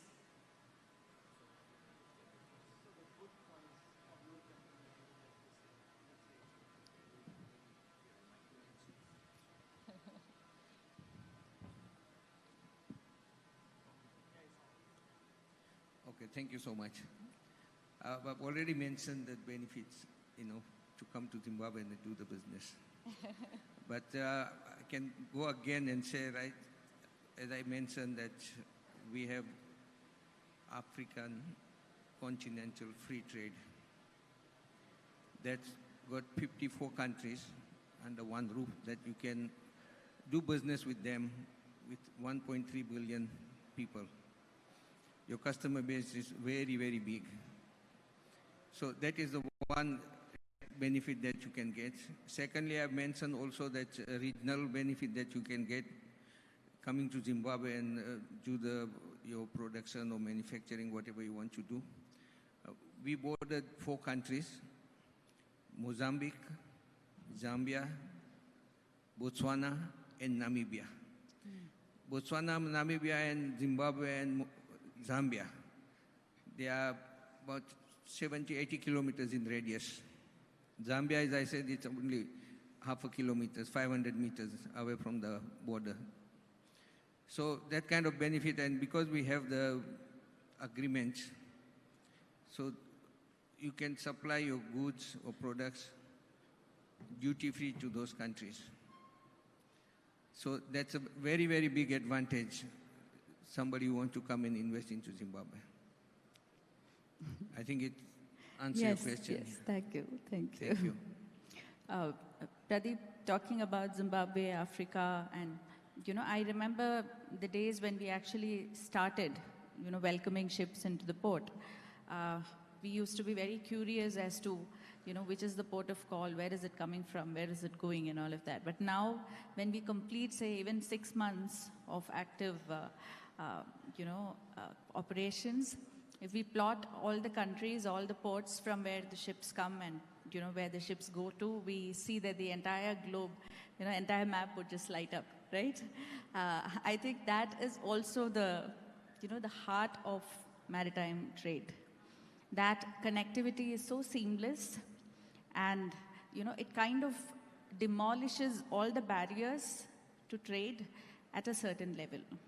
So how do you think that, maritime trade has actually crossed over these barriers of traditional trade in any other route when it comes to shipping as such?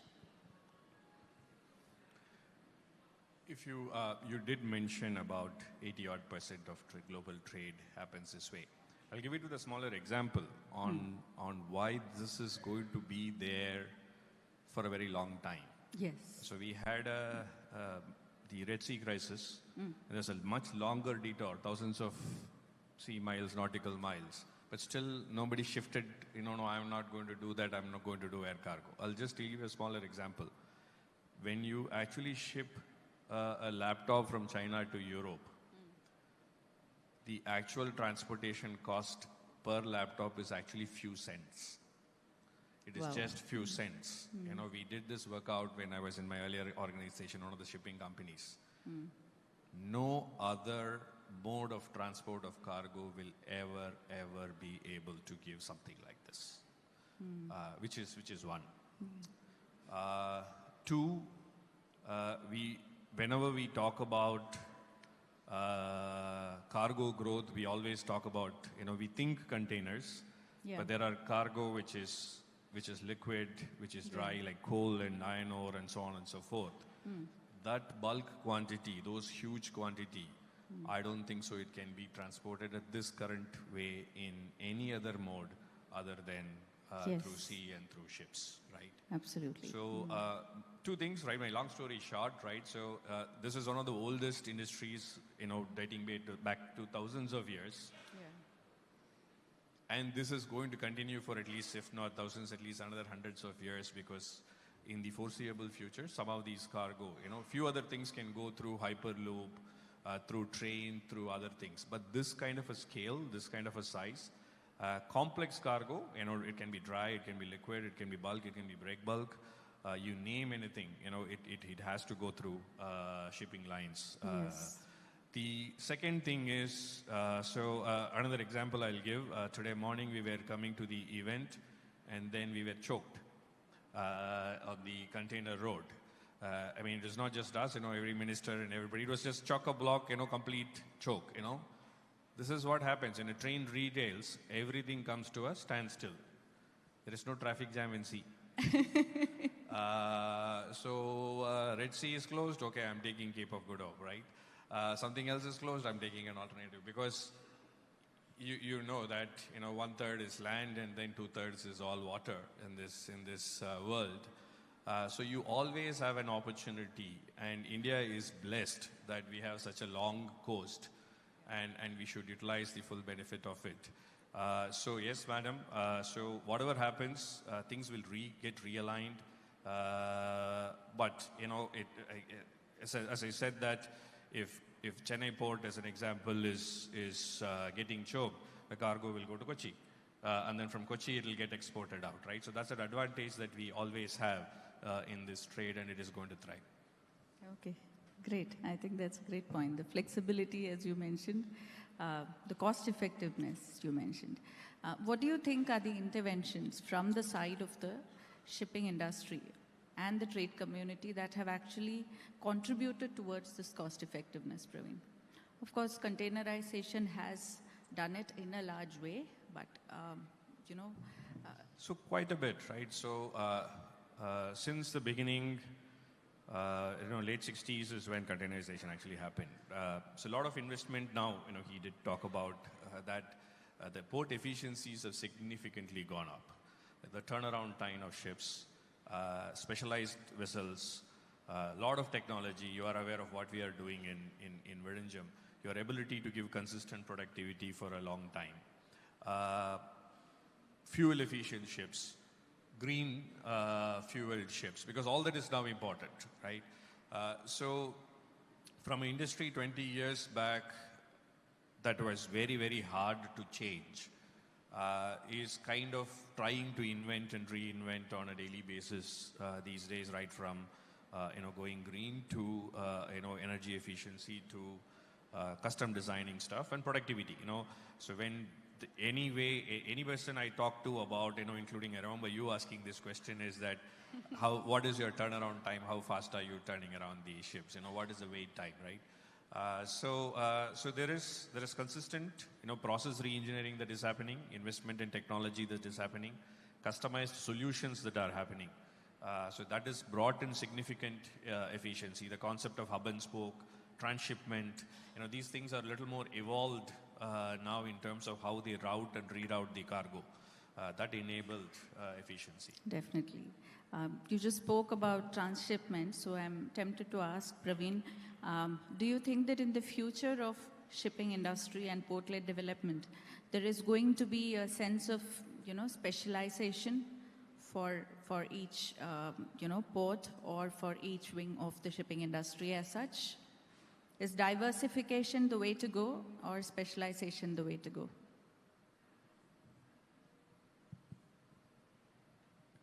If you talk about, I'll talk about container shipping because that's my field. Yeah. I think specialization or diversification, whatever a port does, I think it's very specific to the market it serves. I think the ultimate role of the port is whoever is the customer in your hinterland, his or her cargo has to reach destination in the quickest and the most economical form. And how you do that is a combination of you have ships which take the cargo directly to the final destination, but it's impossible for any port in the world, even I would say probably even the Shanghais and Singapores, to serve every single destination directly. Yeah. So it is always a combination of ships which take it directly and feedering to another port which has a service which you don't have. So it's always a combination of that. Ultimately, the customer's cargo should not suffer in terms of delays, irrespective of what's happening around the world. The other kind of change which is happening of late is in the shipping industry, we are seeing shipping lines adopting two different approaches when it comes to serving customers. Okay. One school of thought is that you need to have as many direct calls as possible. Okay. And the other school of thought is you should call as least number of ports as possible, and the rest of the ports should feeder to those main ports. Yes. And so these are two different schools of thought, just like how it was in the airline industry some time back, wherein the Airbus A320 was the latter model where called least number of airports, but the Boeing 777 was calling maximum number of airports. So it's something like that. So these are the different schools of thought. But ultimately, what I would say is that a port has to serve their customer. Yes. Whatever the customer needs, the port has to put together Yes. the service which they need. Yes. Yeah. So customer is the king. There is no two ways about it. Amrish, talking about customized solutions, how far do you think we have been able to deliver that in the Indian market as compared to the international markets in global trade through the maritime route? I think to most extent we have been able to provide, because India being mostly the importing country, right? May it be oil, crude oil that we are bringing from Russia today, or earlier it was majority from Middle East or USA. So we have been an importing country, since long, and 1.4 billion population. We will be continuing to import most of the cargo from outside. The good point about our country is that, as Pradeep also mentioned, we are blessed with more than 7,500 kilometers of the coastline that we have. Whether we have developed those coastline in last 75 years, something that we have to think about it, the way that could have happened. But yes, we still have more than 200 ports. We still have 12 major ports, more than 200 non-major ports, and many ports are coming up. Vizhinjam is just one example which is going to set up a big landmark in the times to come. And we know the strategic location that Cochin or Vizhinjam represents to India. So definitely I would say it has kind of served the purpose. We could have done better, yes, definitely, but it has served to most of the extent. Great.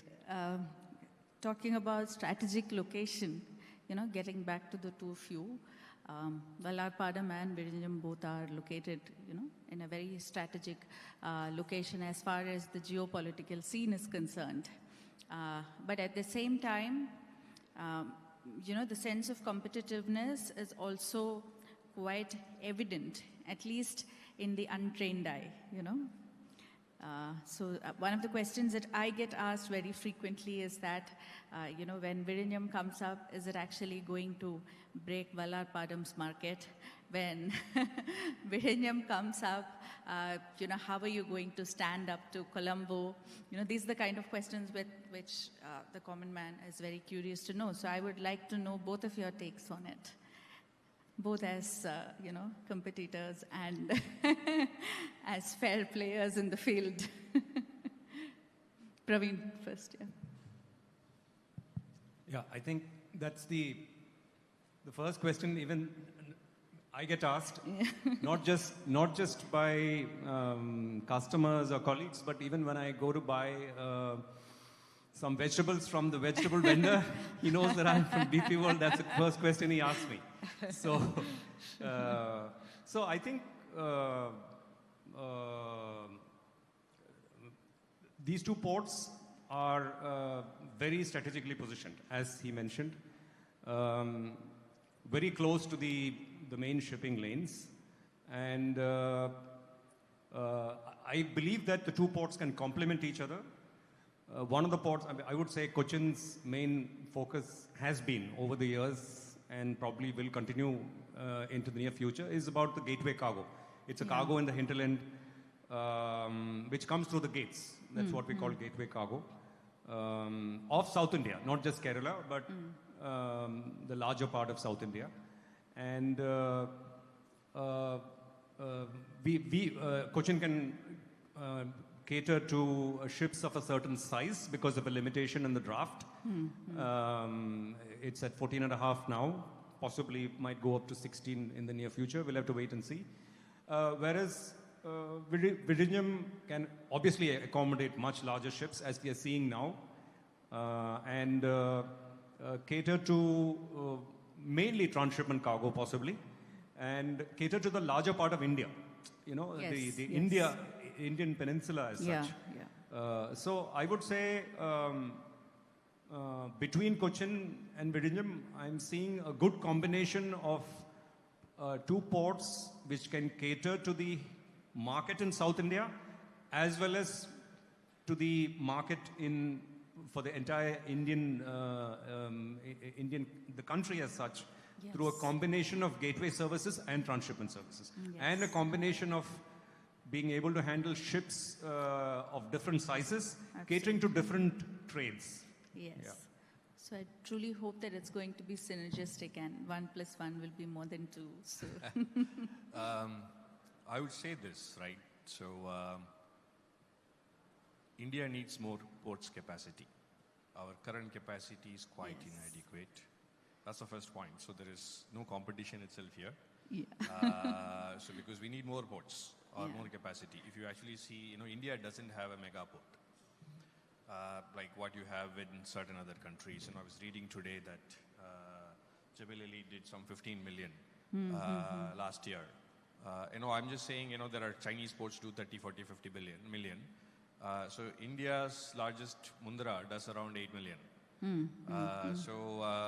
And those ports, you know, single ports do much, much larger. I think we realized it. That's why the Vadhavan port that is announced has a capacity of 23 million or something, right? So that's the right way to approach. So if you see the roads, there is enough roads that if you see everywhere there is roads, but there is traffic. There is, you know, buses are full, trains are full, because that very clearly says that the middle class is growing and their economy is growing, and we need more infrastructure. Like he rightly pointed out that we will complement each other. The immediate focus is on transshipment because that is what the country also needs, because the country loses significant amount of money, time, and putting our exporters at a disadvantage, which will immediately be, I think, fulfilled by the Vizhinjam port. But in a long term, you will have a combination of what he talked about, hub and spoke and direct services. So there will be more, for example, when we trade with Africa, when we trade with Middle East, you don't need a hub and spoke. The respective ports can directly start. It can be a point-to-point because you have enough cargo between those 2 points that is happening, and a longer cultural plus trade relationship that we have a certain set of, especially Africa and Middle East. So I strongly feel, it's not just feeling, you know, it is if you look at economic numbers, it says that India needs more port capacity. And both of us will be happy neighbors. Happy to share the pie. Absolutely. Okay. May I Yes, add Amrish. Yeah. So I think I agree with both of them that yes, it is going to complement each other. I'll give you one example. You know, in 2021-22, when this COVID was there, Cochin was, of course, ideally the best location at that time to cater most of the vessels which were coming across for the crew change. Even the owners were diverting the vessels. And then when this opportunity came up and we put it through Kerala Maritime Board and we got the special approval from MOHA and the DG Shipping, and we got this Vizhinjam anchorage, you know, to carry out the crew change. And you can imagine now, so those vessels which used to wait for about 24 hours, 36 hours, used to clear here in 4 hours, because you have hardly 4 to 5 nautical miles from the land and with the depth of around 20 meters. In Cochin, you have to stay at least 12 nautical mile off OPL, you know, because you don't get port clearance in Cochin. They don't give you the port clearances, so you have to stay out of the port limit, which is 12 nautical mile. Whereas in Vizhinjam, we used to get the port clearances, so you can come inside as long as the depth was allowing, and naturally it is God-gifted depth over there. So you see how it has complemented those 346 ships in 2021, and then another, I think, 367 vessels in 22 would have either gone to some other country, or else, even if it has gone to Cochin, it would have delayed by at least 2 to 3 days per vessel. So how much trade has been generated? Yeah. So I see there is a lot of synergies going to work. Plus, we are only discussing here the container movement. Both this DP World and Vizhingham Port, Seaport, we're talking about only the container. What about the other segment, which is VLCC, which is gas carrier, which is bulk carrier? So those opportunities are also lying. So I think it is going to complement each other. And more, you have column there, which has got around 8 meters of draft. So you see how we have to utilize this draft is something to be thought of. That maybe the bigger vessel can go to Vizhingham, bigger vessel can go to Cochin, and probably lesser than that can come to Kollam. So we have to see how the administration is taking considering those aspects as well. Yes, absolutely. We have the Maritime Board Chairman also here. So, we would ideally need a comprehensive plan to actually tie up all these loose ends together. And I really hope that we will be doing that soon next time we get to meet you all. Before wrapping up, I just want to touch upon one point, which would be about green shipping, which is the in thing in global trade as far as the port-led industries are concerned today. As we all know, Government of India is also coming up with the green shipping code, and green being the ethos of Kerala as a whole in the state. I think that is the right way for us to go as well in the future. What are the plans for green shipping in Kerala right now? I don't want to say that, so I would probably like Praveen and Pradeep to talk about it. Yeah. Maybe you can add a couple of points, right? So it's multiple stakeholders are responsible for this, right? From shipping line to governments, because they need to give either incentivize or something like that, because it's otherwise difficult. Ports, the entire ecosystem. There are two components. One is what is the right fuel? There are still certain debates that is going on. Do you mix methanol? Do you look at hydrogen as an alternative or something else, right? So there is a lot of those questions that is happening. Maybe in the future, from a port's perspective, we will look at providing those facilities. As I said, that we are looking at as a multi-cargo port. So some of these things to be. Immediately, what we are also looking at is if we can give shore-based power so that they don't burn the fuel when they are there, right? So that is one of the opportunities that we have. Yeah. At least our tugs have already started getting that. We were reviewing, we have kind of significantly saved diesel. It's not about saving diesel, it is actually we are doing it more for green purpose. But what we need to also look at it in a larger scheme of things. I hear the Cochin airport is, I think, the only airport in the world which is completely run by green energy. Yes. So, can we do something like this? One, I'll be able to provide shore-based electricity. But can I source that from green sources, right? Yeah. So those are the things which we are thinking about and want to engage with various stakeholders. As Adani as a group has a very ambitious goal to be carbon neutral and net zero. So it's a stated goal for us. Including, we are also thinking about, all our machines now, it is all electric. Should we replace our diesel trucks into electric trucks? In a lot of our other ports, you don't see. I think other than, Vizhingham in container, which all our other container terminals have shifted to electric trucks than diesel trucks. And we are also thinking about it in the next couple of years we are doing. So we are doing certain steps. We'll work with the stakeholders in the ecosystem and definitely would want to proceed in this area. Yes. Praveen? I think Pradeep covered most of it. I'll just add that in our journey, we are a much older port, so we have a lot of fossil fuel based equipment. We've converted, I would say, 100% of them into electric. That's one step. So very little emissions inside the port right now. The next step is to ensure that the source of your energy is actually green. So right now, with a captive solar plant, it's about 15% of our source energy is green. And through arrangements like power purchase agreements, we expect to take that up to at least 50% by the end of this year, and gradually to 100%. Maybe in the next 1 or 2 years, 100% of, we aim to have 100% of our energy source as green. So that's a simple port step-by-step approach. journey, as far as sustainability is concerned. Okay, great to hear that. And I would just like to inform you that the government of Kerala is full-on support for any kind of green interventions in shipping. And at Viridium, we are really looking forward towards stakeholders and investors in the green shipping arena, right from, bunkering to, green hydrogen to, various modalities that we could explore and work out because we do think that that is where the future lies. And with that, I think I would like to wrap up the session if we have time for a couple of questions. Yeah.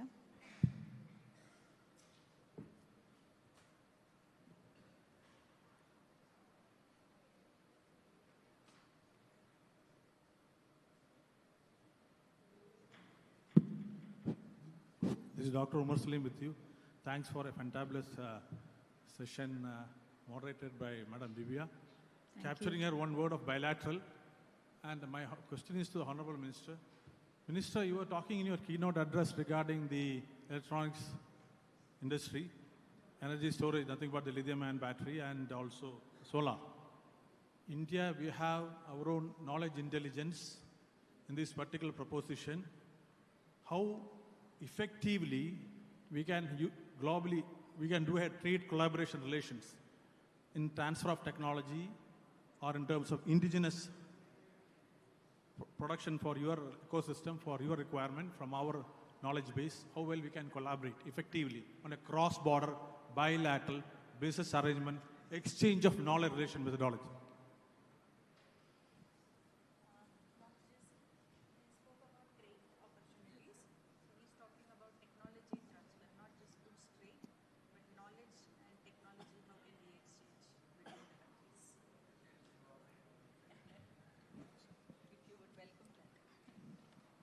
Technology exchange, I think the best way to you come there. Then let's start with something, then we can have a technology exchange also same time. What particular area are you looking at? Your keynote, you mentioned about electronics, lithium-ion battery, disruptive battery technology, disruptive solar energy, disruptive electronics, which is called flexible electronics, which all of you are using. India is focusing, especially the government of India. As I said earlier on the electronics, we almost 100% we import. Yeah, that is why you have technology. We can. That's I heard when you spoke. So that's why we need your expertise. Can we take a delegation to your Zimbabwe for a collaborative arrangement? Yes. So he's saying welcome to Zimbabwe. Okay, so thank please you. go. Okay. Any more questions? Okay. So time to wrap up, I think. Thank you so much, Amrish, Praveen, Pradeep, and it was wonderful having you, Honorable Minister. Thank you so much. We really hope that this entire industry of maritime trade and all the stakeholders concerned inspired the younger generation to actually dream more and reach out beyond the seas, because I think in our generation, when we were children, probably one would look at the plane and say that I want to become a pilot when I grow up. But I am yet to see a child, who points at a ship and says, I want to become a marine engineer, or I want to be in the shipping industry when I grow up.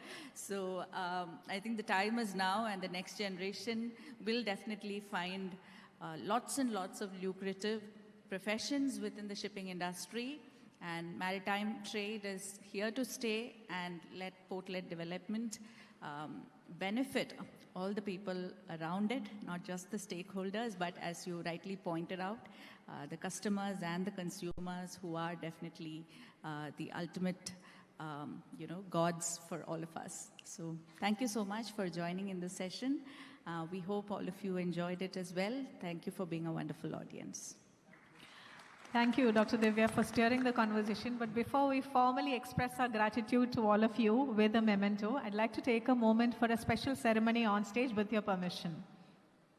Her Excellency Ambassador Stella Nkomo from Republic of Zimbabwe is here. We'd like to invite you on stage, ma'am. We are honored to have her here. And she'll speak to us on the collaboration between Zindia Digital and Keltron and the role of Zimbabwe-India Trade Commissioner's Office in facilitating this partnership. The speech will be followed by an MOU exchange on stage in the presence of all the panelists and the moderator on stage. Welcome on stage, ma'am. Let's welcome Her Excellency Ambassador Stella Nkomo with a loud round of applause.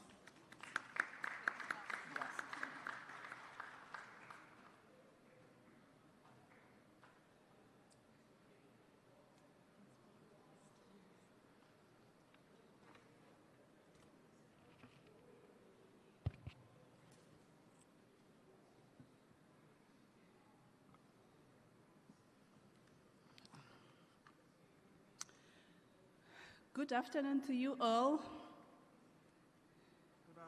Are you still around? Good afternoon. I'm not used to people that are not smiling, so you have to smile. When you are smiling, you give me energy to go on. Ladies and gentlemen, allow me to go through the protocols. The Deputy Minister of Industry and Commerce, Honorable Modi, distinguished dignitaries at the podium, honorable guests, distinguished delegates, esteemed partners. It is indeed a great honor to be here today, celebrating a significant milestone in strengthening the business ties between Kerala and Zimbabwe. The summit is a testament to the power of collaboration, innovation, and shared vision in driving economic growth and prosperity for the two great nations, that is Zimbabwe and India, and Kerala specifically. Under the dynamic leadership of the Zimbabwe-India Trade Commissioner, we have witnessed remarkable progress, which I am very delighted and proud to announce today. We have 11 companies from Kerala that have successfully registered in Zimbabwe, opening new avenues for trade and investment. And these companies include, if you can just give them a round of applause as I go through them, Zindia Minerals, Leeds Gold Mine Private Limited, Zindia Digital Private Limited, Amagin Zimbabwe, Zosmos Zenith Gold Mine, Zindia Eco Wonders, Zosmos Zenith Gold Jewelers, Zindia Gold Futures Private Limited, Zabiha Foods Private Limited, Wells Mining Consultancy, and State Electronics Development Corporation Limited. I think these companies really are a testament of the wonderful work of our Trade Commissioner and the power of collaborations. Furthermore, I am pleased to share that Pavjam Foods and Oz Private Limited has shown keen interest in joining this growing network by registering their company in Zimbabwe. And yesterday, the Honorable Deputy Minister and myself were an opportunity to tour their factory. And I must say, ladies and gentlemen, we were blown away by the amount of work which they are doing. So I believe they also deserve a round of applause. Moving forward, today we mark another milestone in this flourishing partnership. I'm happy to announce that Kerala State Electronics Development Corporation Limited, better known as Keltron, is now officially registered in Zimbabwe. To solidify this collaboration and outline future engagements, we are signing an MOU, a Memorandum of Understanding, signifying a strong commitment to fostering technological and economic growth between both nations. Further strengthening this partnership, Zindia Digital Private Limited, where the Zimbabwe-India Trade Commissioner is a major shareholder, is set to collaborate with Keltron. In its initial phase, this partnership will focus on assembling laptops, mobile phones, and televisions, with plans to begin full-scale manufacturing in Bulawayo after a year. It is truly encouraging to see an Indian company with such a rich legacy entering the Zimbabwean market. Beyond business, Keltron is committed to fostering skill development in Zimbabwe by introducing training programs in collaboration with Zindia Digital. This initiative will create job opportunities for students and provide them with valuable certifications, contributing to Zimbabwe's workplace development. Kerala's business-friendly atmosphere, ladies and gentlemen, serves as an inspiration, and its models should be replicated across the globe to enhance international trade and collaboration. This partnership is a shining example of how two regions can come together to create lasting economic and social impact. Together, let us continue to build strong ties, drive innovation, and create new opportunities for growth and development. And allow me, ladies and gentlemen, to round off and say that I look forward to more companies from Kerala coming to Zimbabwe. The presence of the Honorable Deputy Minister and myself is a testament to the commitment that the government of Zimbabwe has in ensuring that your investment back home is going to be safe and you are going to reap good dividends. And allow me once again to tell you that as Zimbabwe, we are open to business. And these companies, the 11 companies and the signing of MOU today must inspire you to see that indeed you can come and invest in Zimbabwe. I thank you.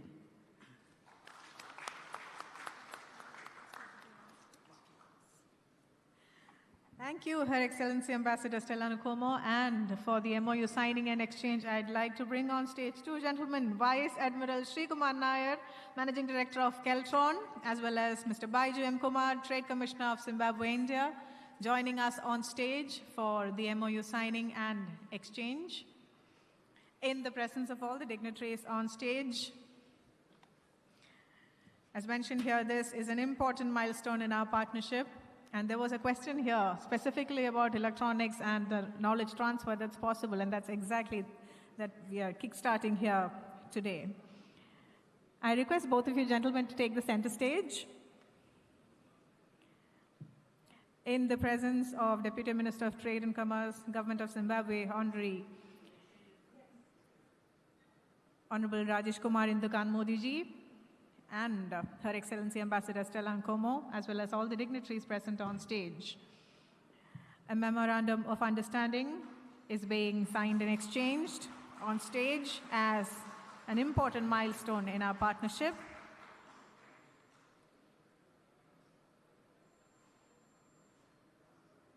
A truly gratifying moment for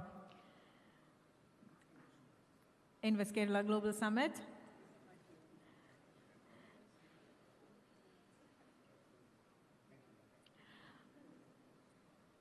We request all of you to step up for a group photograph, please.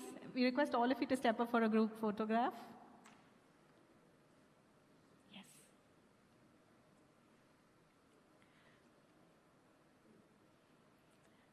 Ladies and gentlemen, let's hear some noise here.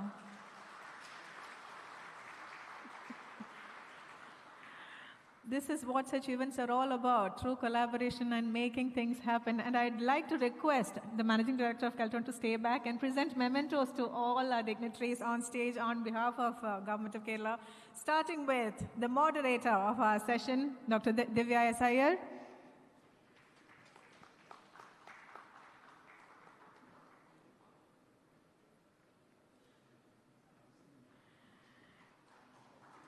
the Honorable Deputy Minister of Trade and Commerce, Government of Zimbabwe, Shri Rajesh Kumar Indukan Modi ji.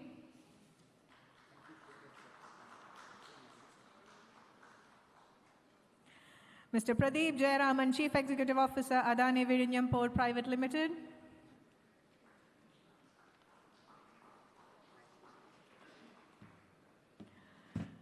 Mr. Praveen Thomas Josephs, Chief Executive Officer of DP World Ports and Terminals, Kochi.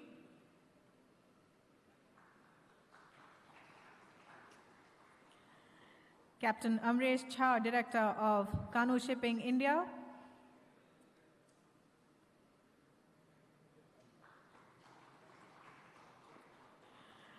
Her Excellency Ambassador Stella Nkomo from Republic of Zimbabwe.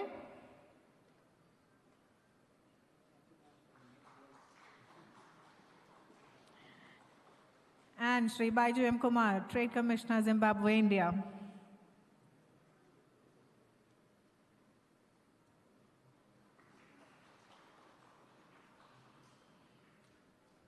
Thank you, ladies and gentlemen, once again for joining us on stage. That was indeed an invigorating panel discussion followed by a fruitful ceremony on stage. Thank you once again.